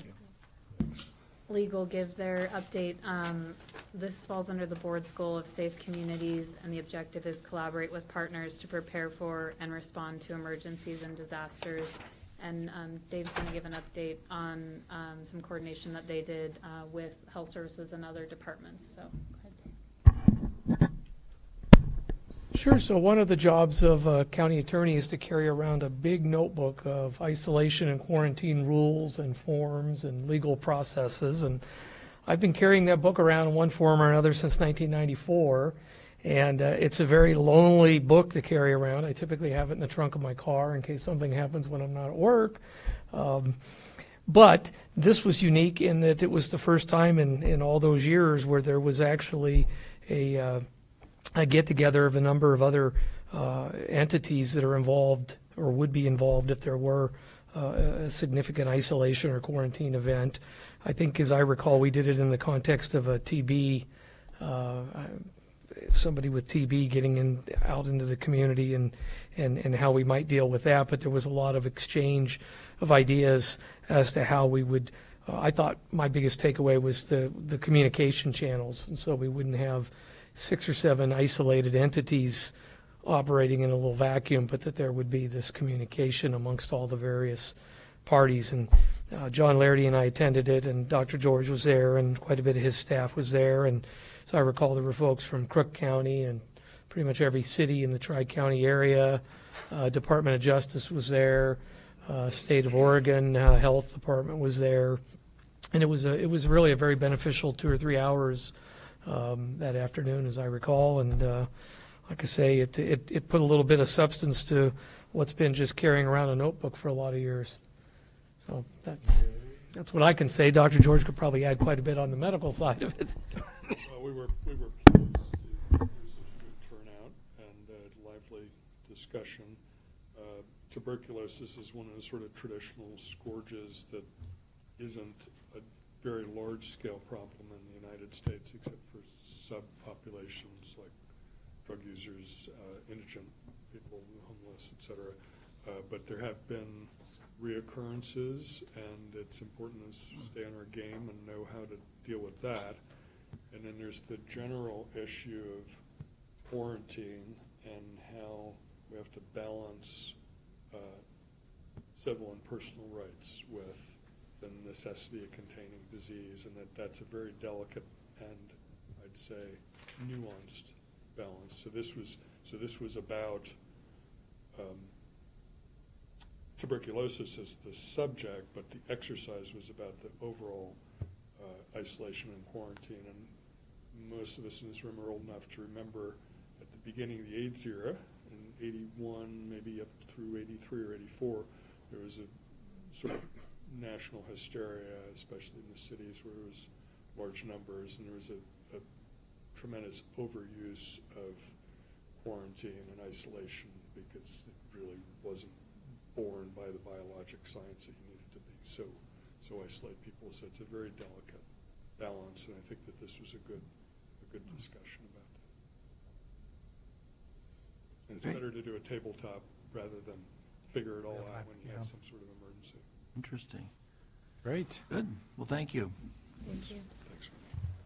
And then just the last update that we had, and I know the board has a public hearing, and I don't want to push you long, but the last update we had selected for this quarter was for Fair and Expo, falling under the board's goal of economic vitality, to partner with organizations and manage county assets to attract businesses, development, tourism, and recreation. And their measure was attendance for this past year's fair, which was their 100-year anniversary. The goal was 300,000 visitors, and we ended up with an estimated 296,400 visitors attending this year's fair. So pretty close, and a strong showing for the 100th anniversary, but not quite at 300,000. So that concludes our Q1 updates. Thank you so much, and we'll be back to see you for Q2. All right. Thank Thank you. Yep.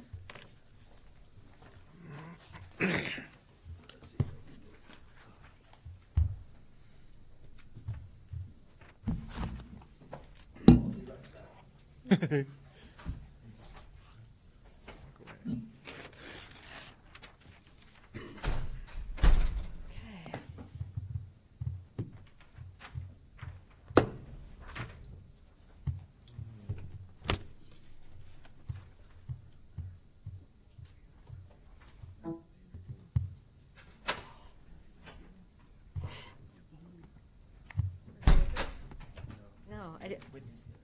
Oh. I never get tired, but Oh.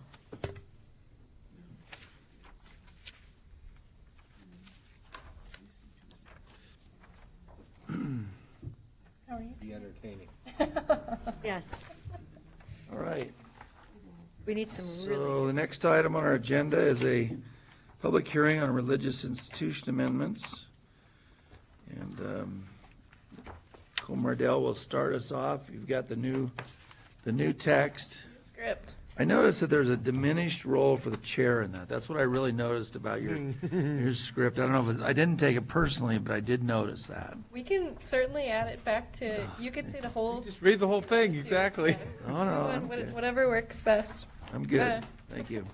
So thank you, Chair. So this is the time and place set for the hearing on files number 247-19-000, 512-PA, and 513-TA concerning amendments to the Deschutes County Code pertaining to religious institutions. The Board of County Commissioners will hear oral testimony, receive written testimony, and consider the testimony submitted at this hearing. The hearing is also being taped. The board may make a decision on this matter today, continue the hearing to a date and time certain, or leave the written record open for a specified period of time. The hearing will be conducted in the following order. Staff will give a report on this issue. We'll then open up the hearing to all those present and ask that people present testimony at one of the tables up at the front of the room or at the podium. You can also provide the commissioners with a copy of written testimony. Questions to and from the chair may be entertained at any time at the chair's discretion. Prior to the commencement of the hearing, any party may challenge the qualifications of any commissioner for conflicts of interest. This challenge must be documented with specific reasons supported by facts. Should any commissioner be challenged, the member may disqualify himself or herself, withdraw from the hearing, or make a statement on the record of their capacity to hear and decide this issue.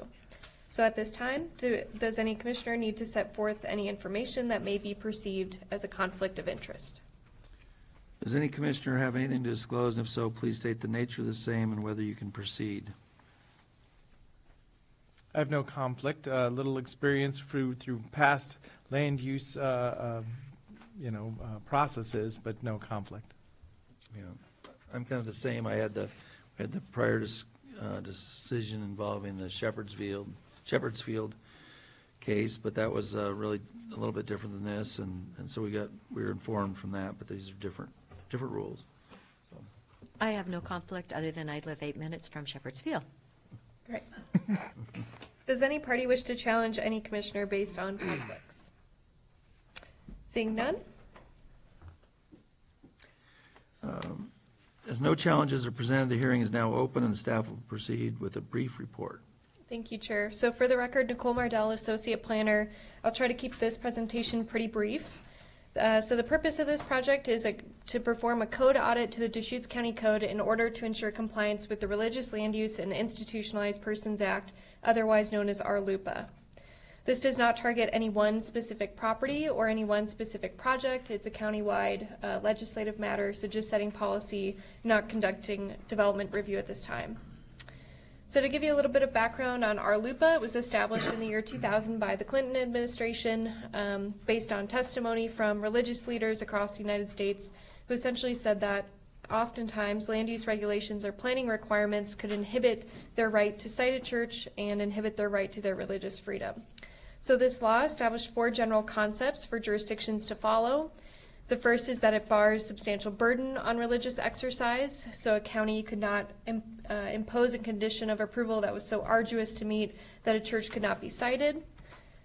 It requires the equal terms treatment of religious and secular uses, so if something like a fraternal organization or another secular assembly is allowed in a zoning district, then a church or religious institution must also be allowed.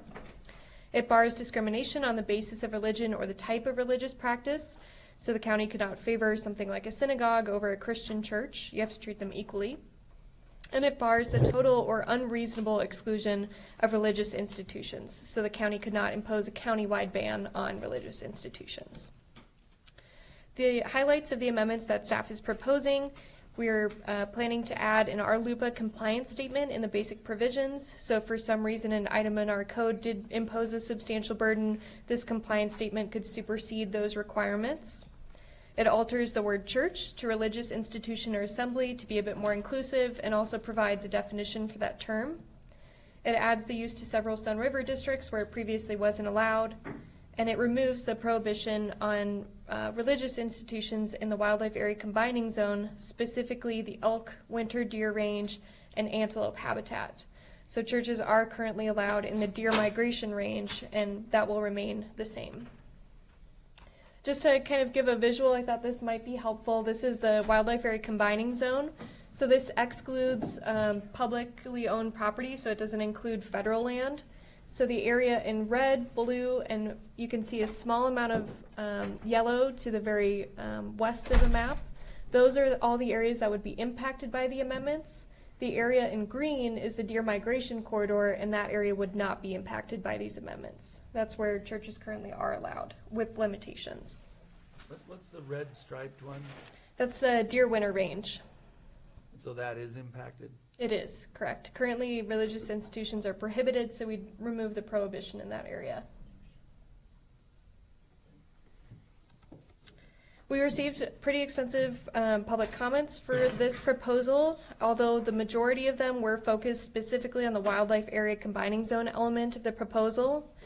Those concerns were mostly centered around environmental concerns. Many individuals expressed their concern about impacts on winter deer range from light, noise, traffic, other kind of qualities that are associated with assemblies or groups of people gathering in these areas. If allowed, individuals expressed an interest in adding additional limitations if that were an option. Other individuals expressed a desire for rural churches to be allowed in the wildlife area combining zone due to a need for them. There are many rural populations that often face barriers to religious practice, such as proximity and transportation. So those were additional comments received. Many of these individuals also expressed an interest in removing any barriers that could limit a church. That item in particular did kind of fall out of the scope of these amendments, but I thought I would mention that as well. Some of the issues for interpretation before the board today, I think as all of you know, as we talked about during the work session, we didn't receive an actual formal motion from the Planning Commission on this item. They suggested a motion to approve the amendments. That motion was seconded, and 5 members voted against it, with 1 member abstaining. And no other formal motion was suggested at that time, so they moved forward and essentially passed on the issue to the board. Some of the issues that staff is still looking for your interpretation on relates to the definition of religious assembly or institution. So in your packet, you had 4 different options of which to choose from. And the second item related to the need for additional language regarding conditions of approval. This is specific to the wildlife area combining zone. If you wanted to add additional language, you could add kind of a paragraph that's included in the packet that states the county can impose conditions of approval related to frequency, seasonality, et cetera, of events or assemblies occurring in the wildlife area combining zone. And the idea with that is that would moderate you'd be able to do the religious institution or assembly, but you could put rules around it so to try to reduce the impact. Is that correct? So it could ease some of the concerns regarding the impact to winter deer range. For instance, if you're having events outside of the area where they're the most sensitive, that could be beneficial to those populations of deer. In regard to next steps, the board could choose to continue the hearing to a date certain, close the oral record and keep the written record open to a date certain, or close both the oral and written record and schedule deliberations. And with that, I welcome any questions. Thank you. So the religious assembly, religious institution discussion, I guess I wasn't expecting that, and we can just talk through it, but is there a choice to be made there? Yeah, so we could certainly just discuss the options if you wanted to, because today is a public hearing, if you wanted to take testimony first, and then we could discuss those definition options after, you could certainly choose to do that. So you're referring to, on page 303 of the packet, there's 4 different options that they've given us, I guess, that's what you're talking about there, is it? Correct. That's come up since we did our work session, I think. Yep. And that's it, because I was working on the work session stuff, so I can see. Yeah, so I have that too. I was just. So this is the time to take testimony. So if you're planning to give testimony, there's forms. Are the forms up here? They're at the side of the room here. Okay, there are blue forms up here, and I don't know if either of you are planning to give testimony today. So you'd want to fill out a form and give it to Sharon over here. We'll take a brief, I guess, time to do that.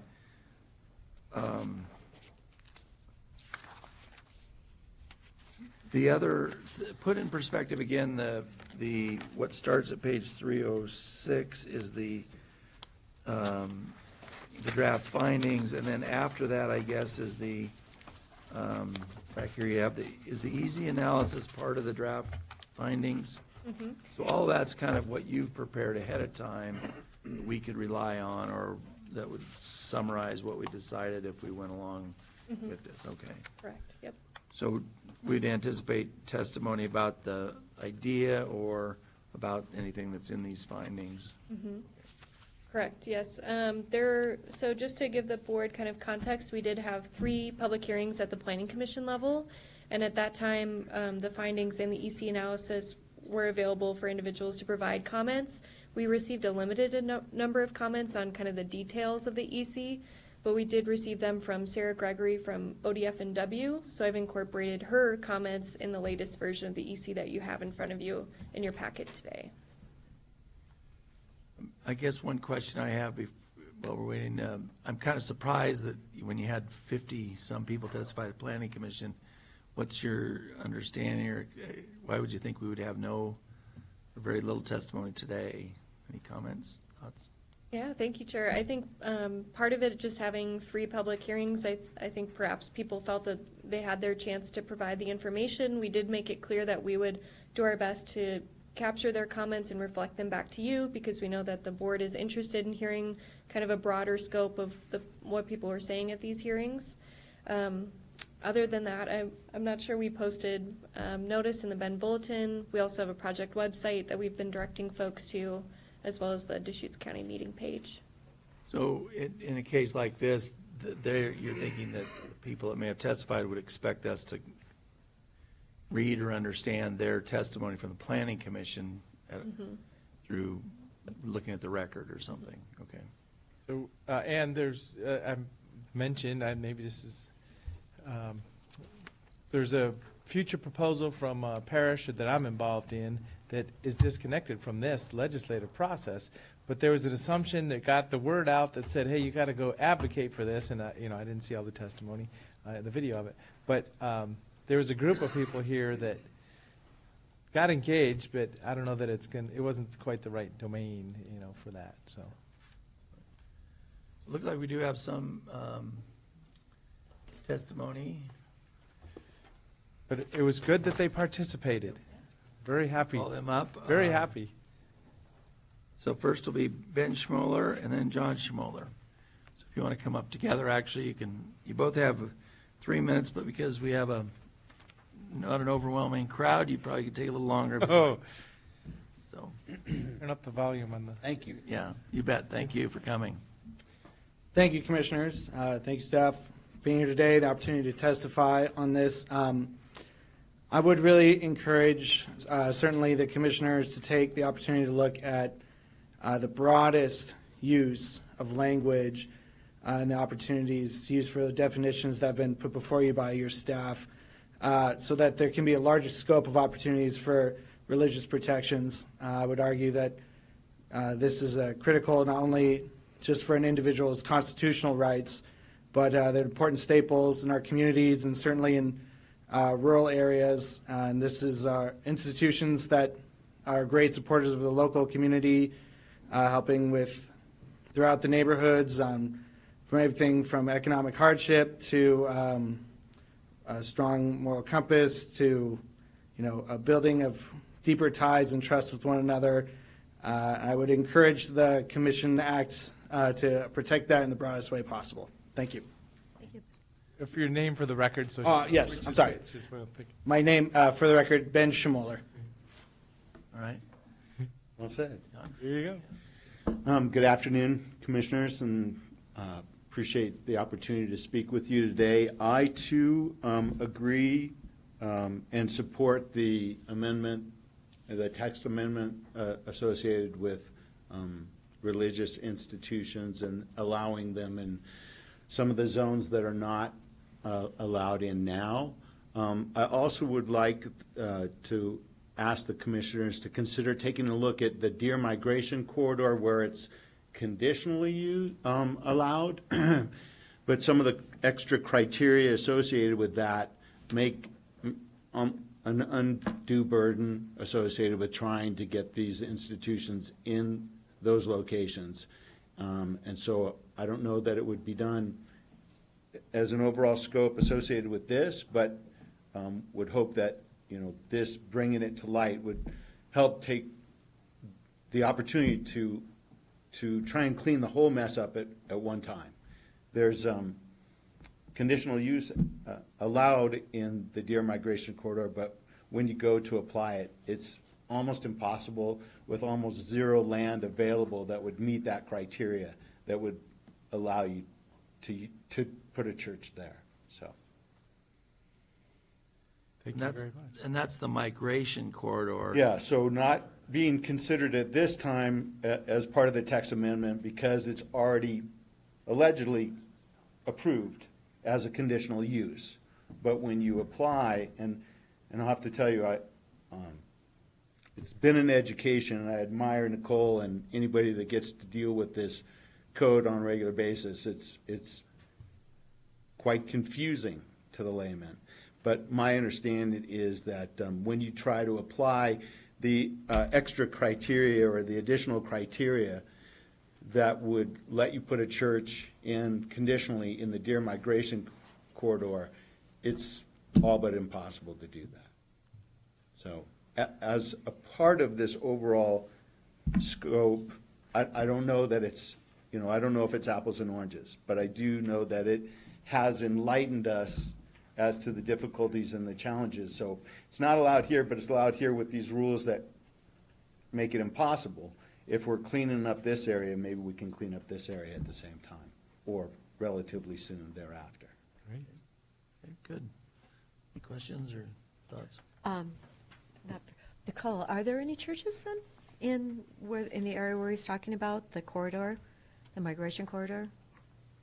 So Commissioner, so just to give a brief history, I won't dive into it too much, but essentially our code was amended in 1998 to allow churches in the Deer Migration Corridor with these extensive limitations because I believe it was Cascade Bible Church wanted to cite a church there. So they were actually the applicant for a text amendment to change our code. I don't know offhand how many churches are in the area. I know of a couple in Sun River, but those aren't in the deer migration area. We did take a look at properties that would be eligible for placement of a church using kind of GIS analysis. So looking at the use limitations, which broadly relate to being near a rural service center, being near a collector road, being a certain size, et cetera. And it looked like there were between 13 to 15 properties that would be eligible. But almost all of them were located in really close proximity to the city of La Pine. So in my understanding, Mr. Schmoller's interest is more so like in the area between Sun River and La Pine, and we didn't see any eligible properties in that area within the deer migration corridor that could meet all of those use limitations. Okay, so there were none. In the entirety of the deer migration corridor, there are about 15 or so. Okay, 13 to 15. So those are properties, not churches. Right.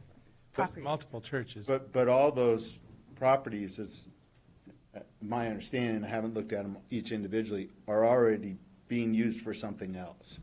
So it would make them difficult to convert. Right. Any other questions? Thanks for joining us in your testimony today. Thank you. Thank you.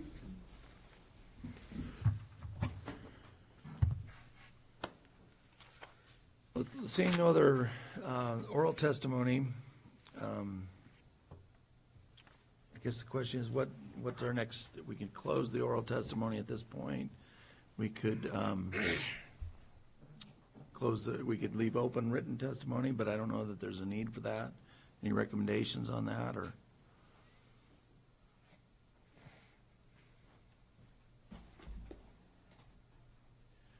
Good afternoon, Commissioners. Adam Smith, Assistant Legal Counsel. I think the fact that there were as many people as testified before the Planning Commission, and then just the relatively few people here this afternoon is telling. I think that county staff has already gone through a robust public process on this, and I'm not sure it would be beneficial to leave the oral or written record period any further. I think staff supports closing both at this time. It's of course the Commissioner's decision, but I'm not sure what more, to be blunt, I'm not sure what more testimony we would receive on this matter beyond what we already have and what we already know. Well, a couple of things that you've put in the package for us to think about are the four options for definition, the conditional part. So for me, I'd like to at least have time to think about that, and we would deliberate that. But would that be something that's new enough that somebody might write in about that, or I don't know how long that's. Yeah. So Commissioner, we did propose the condition of approval text at the Planning Commission level. So I believe that was prior to the close of that public hearing. So I think individuals did have an opportunity to review that, and even if they didn't at the Planning Commission level, the record's been open for the board, and I haven't received any additional public comments. The definitions piece, we also included that at the Planning Commission level, although it was just option number 4, and then options 1 and 2 were in the original staff proposal for text. So option number 3, I believe, is a little bit new. Stated differently, the definitions were developed in response to a public comment in the first place. So the idea that we need to really work through these definitions, I think there certainly has been a comment and an opportunity to work through that. So, yeah, generally I'm seeing that we've had the record, we've had the public testimony. I think I'm supportive of closing those at this time. There's no rush to deliberate, so we could digest what's going on if we want to. But, yeah, closing the written and oral record may be appropriate at this time. Okay. I kind of tend to agree with that. What's your thought? You want to leave Well, anything open, or? I don't think it's necessary. I just think, I thought it was fascinating that options 1 and 4 included the IRS, the Internal Revenue Service. I guess that means that you are really official if you have your EIN number. So, you know, I want to have the broadest definition possible. I think, I know personally as a commissioner, I think this is really important that we have Deschutes County having religious freedom. And as, you know, it's really unfortunate. It hasn't existed for a long time, and I think it's important that we change it. Commissioner, if I may, so the reason why the IRS reference is in there is that's what's in our current code. And all of the other words, all of the other things referencing federal law, state law, there still is a fair amount of argument. There's a fair amount of gray area on what is and is not a church. And historically, we've relied on the IRS because it's honestly the most dispositive thing that we could come up with. If somebody has a letter that shows that they have charitable institution status with IRS, staff's position has always been, we don't need to question that. We don't need to get sucked into that kind of a dispute. And there's a solid piece of paper that we can hang our hat on. And I certainly would recommend that we maintain that feature in the current definition. Well, it's clearly, you know, clearer definition that you've been recognized by. There's a body of law and a complexity that somebody has to go through to get that letter. I think it gives us some coverage that somebody can deliver a piece of paper as part of their application, and we can check a box and move on. And I mean, and this was certainly informed by our land use proceedings with Shepherdsfield Church, and there were arguments that he was or was not a church. Ultimately, said the county commissioners in that decision relied heavily on the IRS determination letter, and LUBA upheld that interpretation at the time. So there's some really, benefit to the certainty of it. We're looking at option 1 or 4 then. I mean, because I do understand that letter. And we can add that feature to any of the different definitions. Okay, we could move it around. Option 4 is the widest net possible. Option 4 is capturing state law, federal law, LUBA's decision, our past practice of the IRS determination letter. I mean, I recognize it's kind of a heavily weighted and complicated definition, but it's because the intent is to cast the widest net possible and to capture all of these different bodies of law for something that is a church or deserves protection under federal law, et cetera. I can point out, too, that the IRS definition tracking predates land use in Oregon, and it links back to the assessor, and the thinking being that if the assessor felt you were a church, then you were a church, and that was always predicated upon the IRS determination letter. So that's how it carried into land use way back when, and I believe all 36 counties in Oregon rely on that. Because, as Adam said, it's been time tested and court tested as well. And I think there have been some arguments in the last decade from organizations that don't fit quite the traditional church and may not be able to secure that determination letter. And you know that's an issue as to how deep you want to dive into that issue.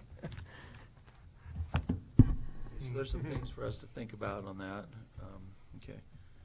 Well, I agree with what Commissioner Dare is saying. I think when we had this in front of us with regard to just one location, and that in the other case, we thought it was important to uphold our LUPA requirements, and I think we believed fundamentally if you can have all these other activities in a given area, that it makes sense you could have a church or religious institution. So kind of wish we'd been able to have a dialogue with the Planning Commission about that, because they pick deer over people, I guess, or something is how it kind of looks to me, but I don't know. Just a matter of closing the record, I guess, would be the first step, because then we can. Yeah, so we would, if we're all, it sounds like we're all in favor of that, so we will now close the oral record and the written record, and then so we would schedule this for deliberations Assume one of the upcoming meetings.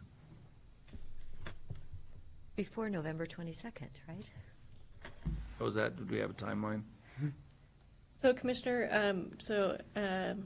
I believe Nick might have already informed you, but my last day at Deschutes County will be November 22nd. So Zechariah Heck, another associate planner with our long-range planning division, will be taking this project over. So you're not limited by my timeline. Certainly, you'll have another planner to. It was published in the update of the sisters' happenings from the city manager, so I was able to read it there also.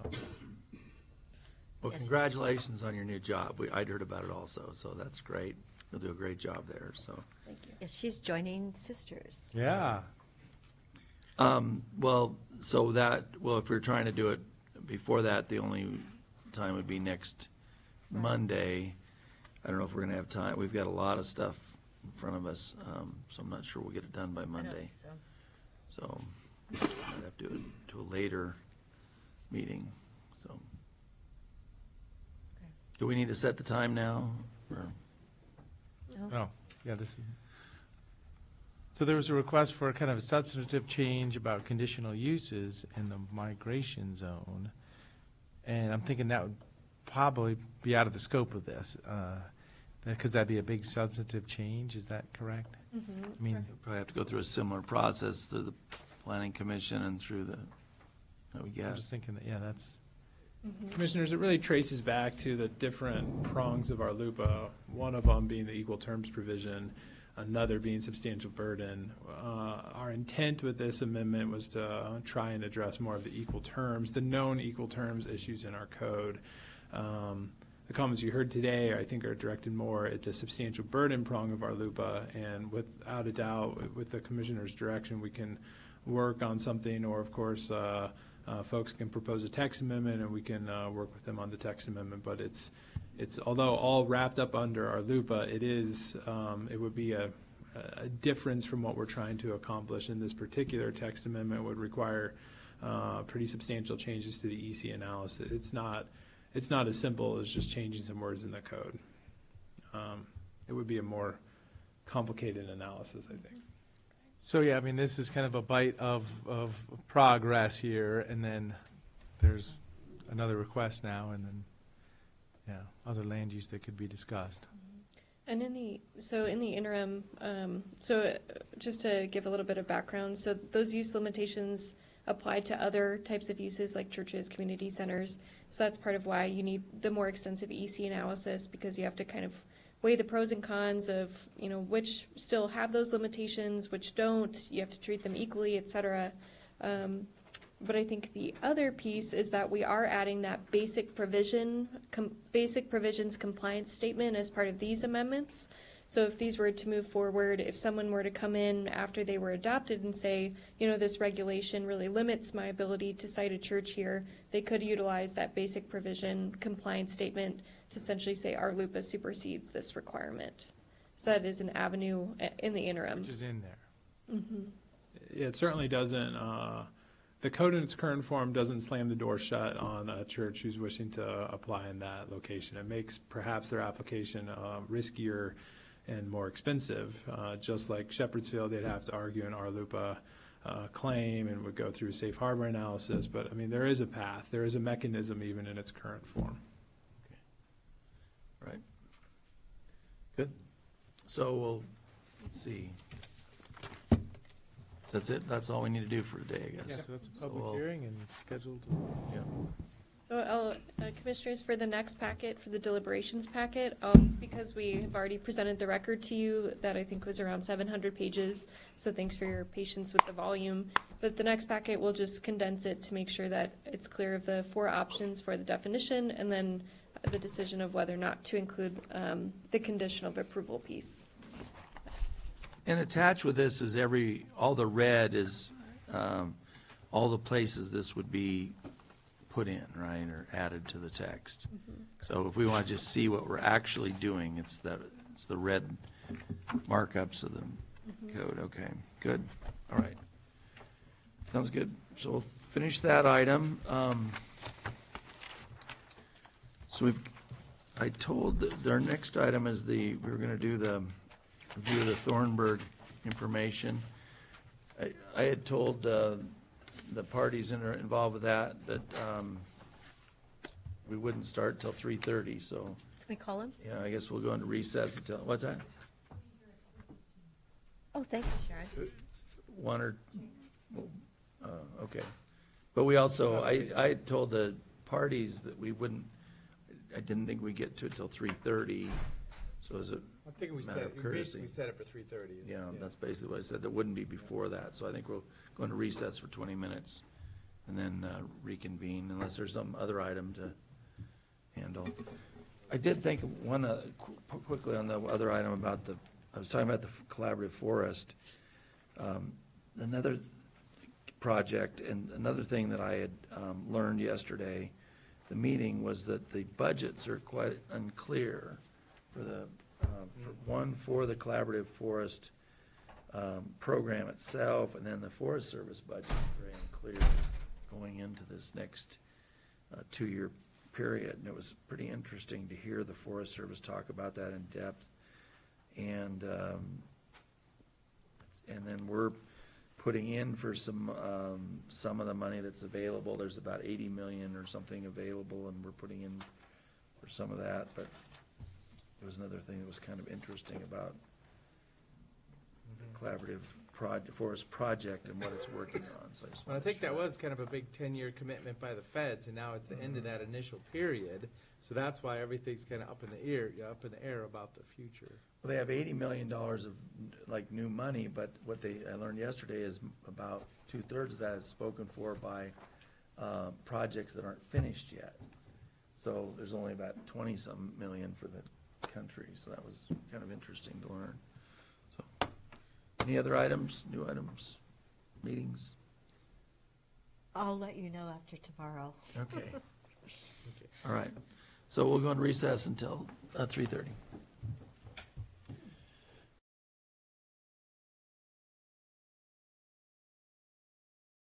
Commissioners, for November 13th. Next item we're going to take up is a discussion of the Thornburg remand appeal. We've had some, I think, final record documents come out, and or final argument documents come in, and we're going to maybe go through that a little more. Also, any comments we might have or questions with regard to other materials we were covering yesterday.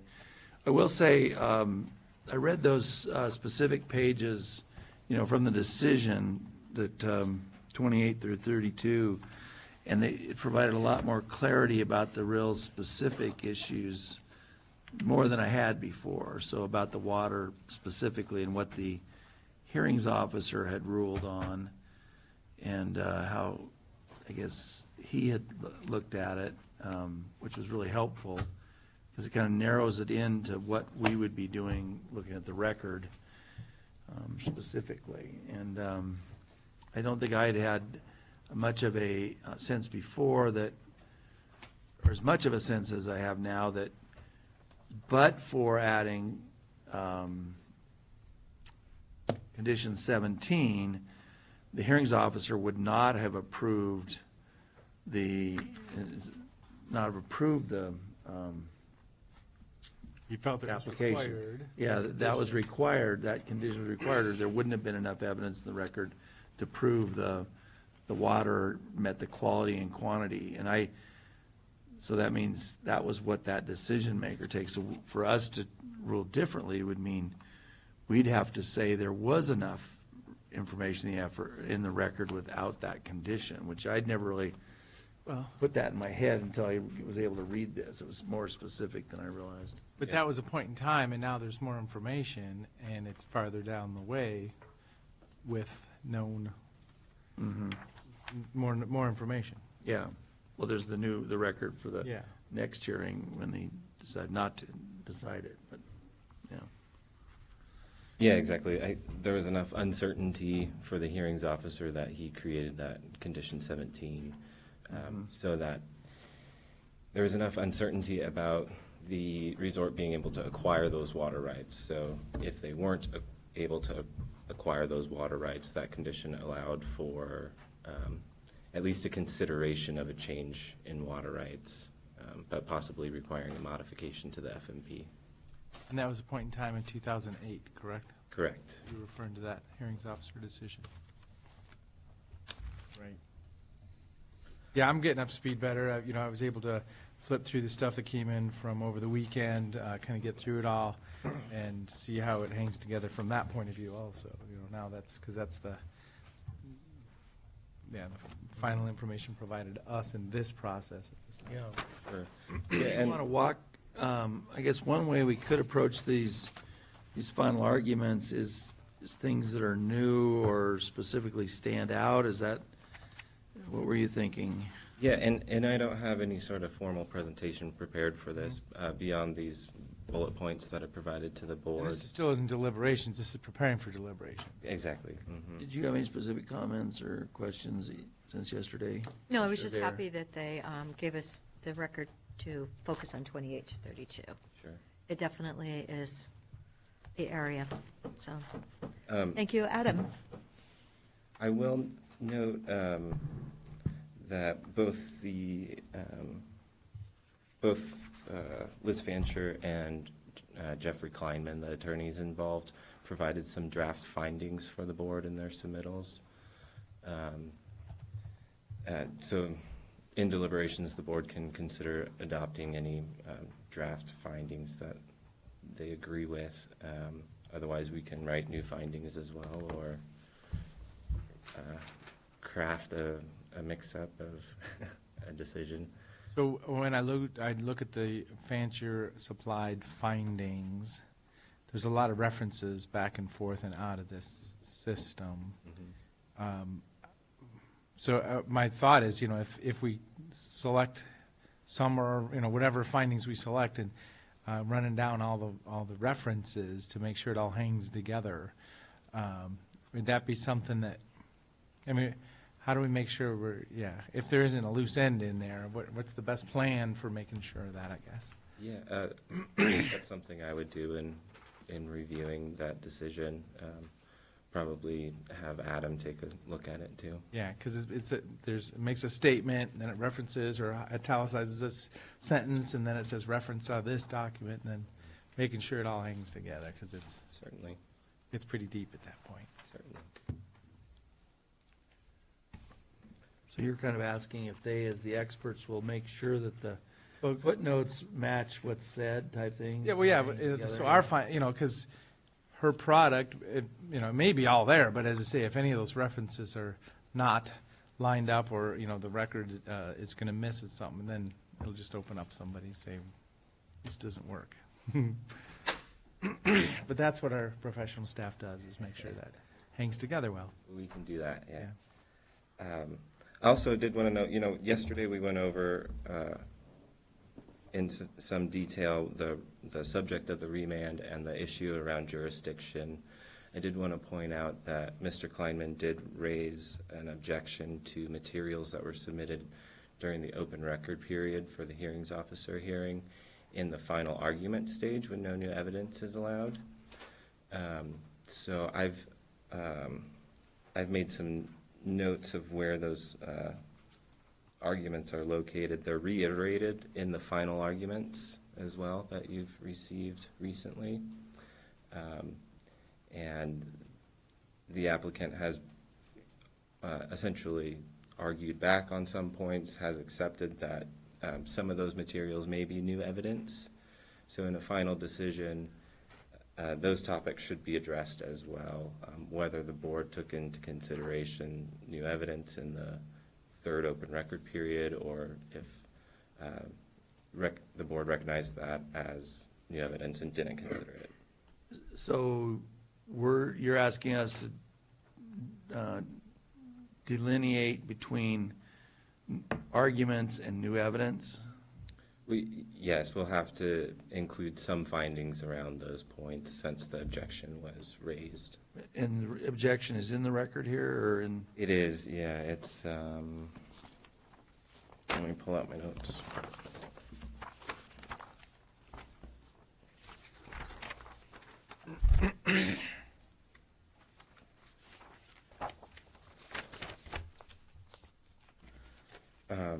So The binder item 89 is Mr. Kleinman's objections. Okay. And that was following the close of the final legal argument for that open record period.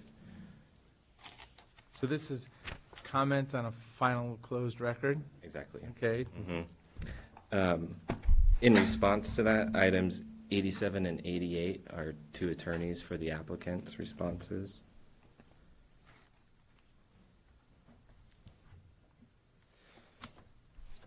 Or sorry, their responses are items 90 and 92. The objections were to items 87 and 88. And then, as I said just a minute ago, those arguments and discussions are repeated again in this most recent packet that the board received. So those will be binder items 107 and 110. I believe the binders are getting updated tomorrow. So they're going to update tomorrow? Mm-hmm. Okay, so I should leave it in my office then or something? Okay. Yes, please. Okay, so you said 107, 110, and then referencing to 87 and 86, which ones did you refer then? 90s? The objections were to items 87 and 88. Gotcha. The objection was 89. 89, okay. And the responses are 90 and 92. And this is just from a draft memo I'm preparing for Monday, so I'm going to polish it up today, and that will be part of the packet for Monday's deliberations as well, as soon as I finish this and get it to Sharon.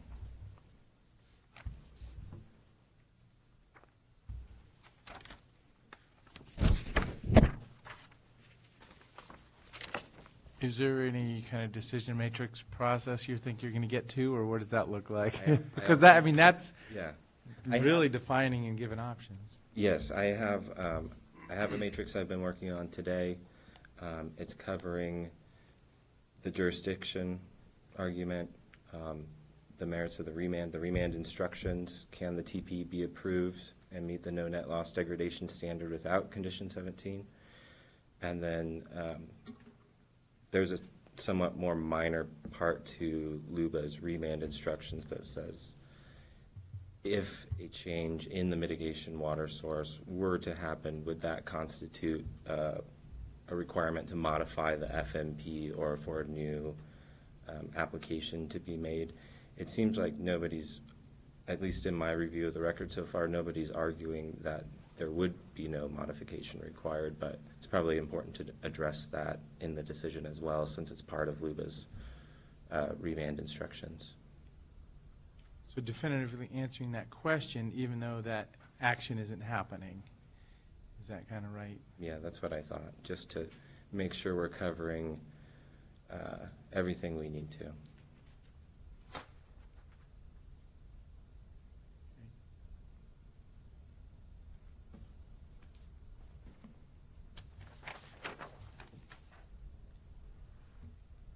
Yeah, so I didn't bring any other specific items to ask about. I've definitely been able to get through, information front to back, but, I'm still putting it together. But that's the plan for Monday, yeah. And again, I'm available through the rest of the week if any questions do come up after this meeting.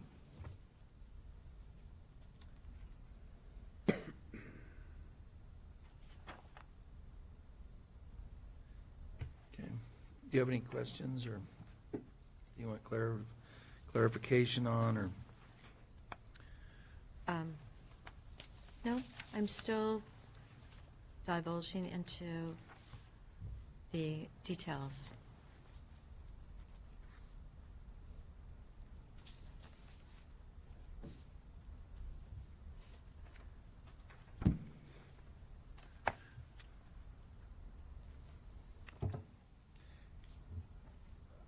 Can you provide substance on the stuff that is proposed to be stricken from that last record? Yeah, because that is kind of somewhat, I didn't know to look, so. Sure. I didn't bring my big notebook down. So that's item number 89. 89 Is is, the letter, is very yeah. interesting. I'm looking at it, and it's, So yeah, she's going down that path too. I mean, it's just any comments, because I can read it too, Yeah, briefly, I'd say most of the objection is to a letter provided by an attorney, Ms. Newman, in the final legal argument that made comments on materials that were outside of the record about water rights. Okay, and that's the time. So are we going to have to do a finding about that in our decision-making? We're going to have to say, we've had this come up before where people bring up, and then it becomes a repeal that, I oh, think well, it'd be you advisable to make a finding but I do believe Adam had a conversation earlier today with the attorney that had raised that issue, and he may be withdrawing that issue, but I'm not 100% certain. So certainly before you would get to that point of having to draft up a finding, staff could get to that. Yeah, I think it would be wise to, at least we could note in the findings that issue was raised, whether it's been withdrawn or not, that it was raised, that maybe there was information that came in late that was outside of the record, and either you agree or disagree, and if you agree that you're not going to consider it, and if you disagree, whether you considered it or not, maybe you don't agree that it's outside the record, but you didn't consider it anyway. because that letter was written October 1st, and then the reference is to a letter that was hand-delivered to Jacob on the 24th of September. So, Well, so what does it look like? You're saying that this objection could be withdrawn, or this issue could go away, whatever the terminology. So this was an email, a record period closed. So now there's correspondence saying that this is new information at the end of a record period. That's my understanding, yes. So then what would removing that objection look like? Just an email or a phone call? Yeah, it would saying, be "Yeah, I'm done with offline at the staff level in Yeah, essence, okay. but because it was raised and we know it's out there, it's probably, there's some benefit in putting a paragraph or two in the findings that speak to that, and we could better identify the document it is that, one of the parties indicated may have come in late or come in timely, but included new evidence as opposed to argument only at that late submission. I'm not sure the exact particulars of it, but Yeah. it's something we can address very easily. I don't know if you can identify exactly what the item is. Oh, yeah, I know, it's just showing it to us, yeah, so. Yeah, that's the main They objection. have it, okay. And from what I understand, Mr. Kleinman is not withdrawing his record objection to the hearings officer proceeding record, but to a potential objection to these final arguments, but Right. withdrew that today. Mhm. So the safe route would be to address the issue. Yeah. Mhm. That's good. Yeah, and No, a new aspect of it. yeah, and I'm happy to identify every point of objection in the record, so that's available on Monday. both the attorneys, or two of the attorneys that are involved have given suggested findings. Is that for once we make a decision, here's how we could line it out to, or are we supposed to use those to help make the decision? Either or. It was a suggestion to include draft findings because typically a prevailing party gets the chance to draft those findings for the board, but since we're on such a compressed schedule right now, we suggested that parties provide those up front to give the board the chance to review We'll only them. be able to deliberate next Monday and then the following Monday. Exactly. So they'll be in front of you, and if you agree with those findings from either party, you can identify those to staff, and we can incorporate them in the decision. Just an effort to speed along the process. Yeah, I think it's more appropriately, I think it's an effort to make sure that we don't create any procedural error. I'm not sure how in the larger scheme it'll speed up the process. But yeah, we don't want to be the source of any procedural error, and that's why the compressed timeline. And remind me again, if we were to find that there wasn't jurisdiction at this point, what happens to the underlying application at that? I mean, That's up to you. clock, well, I mean, the clock runs out, or is there, the clock is told, or what? If you conclude that you don't have jurisdiction, then you have the option of either then making the alternative finding on the merits or saying that's it, we're done. And then the parties are going to have to wait and see at that point. Well, that would be appealable in and of itself, that decision of the board. And then separately, you have the matter that's pending before the Supreme Court. So which one would get to some level of resolution sooner, who knows? But it still, it doesn't eliminate the application or the rights of the applicant to continue the process over jurisdiction. I mean, no, say because the Supreme Court, we've refused to take jurisdiction, so the Supreme Court has to decide what they're going to do.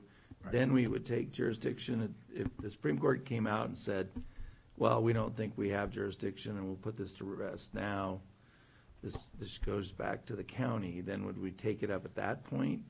that'd certainly be an option. I think the applicant was attempting to make sure that there wasn't some argument in the future that they didn't timely initiate the remand because of all this uncertainty at the appellate level. And so they initiated it. Whether you believe they have jurisdiction or not, they'll be able to relate back to that point in time that they did in fact initiate it.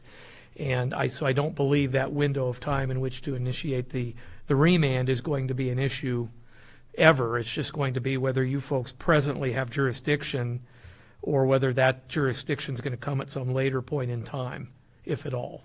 So, but whatever they've done with us, they've done already with the applicant's already done it with the hearings officer, because they tried to initiate a remand. The hearings officer heard it, said, I don't have jurisdiction. Correct. Wouldn't that qualify that they initiated jurisdiction? I would certainly make that argument if I were them, yes, that they made that effort.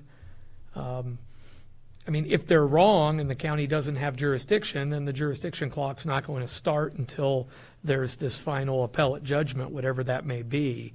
And if they're correct and the county does have jurisdiction, then the fact that the county thought it didn't isn't going to be a detriment to them on that timeliness of initiating the remand. So I suspect that's what their thinking tactically was, and probably the same thing I would have done if I were their lawyer, rather than run the risk that, well, we'll wait until we get a final appellate judgment. Well, you know, a final appellate judgment assumes that there was appellate jurisdiction, but if you blew a statute of limitations, essentially, how does the court ever have jurisdiction?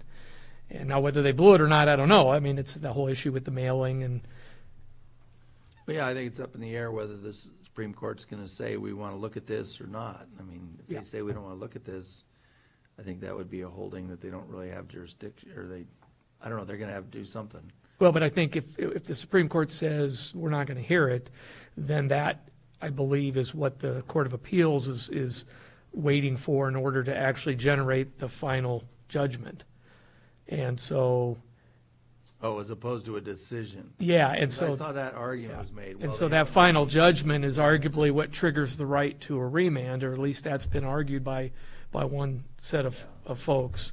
And so, again, I think the applicant's trying to cover both sides of it, would be my hunch, is why they kind of raced to get the remand initiated while this appellate issue was still percolating, was rather than put all their eggs in one basket. I think they have half the eggs in one and half in the other, and at least jurisdictionally they're able to go forward at some point, whether it's now or at some other point, who knows?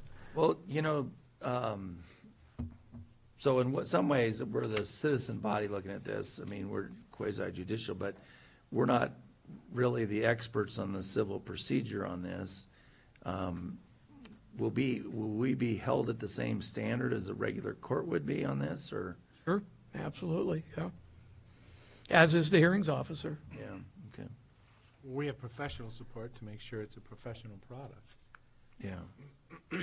Well, and I would be remiss if I didn't know it. I mean, Dan Olson, the hearings officer, you know, one of the more experienced municipal lawyers in the state. He was a assistant county counsel, a county counsel forever. He's been a hearings officer, kind of in semi-retirement forever.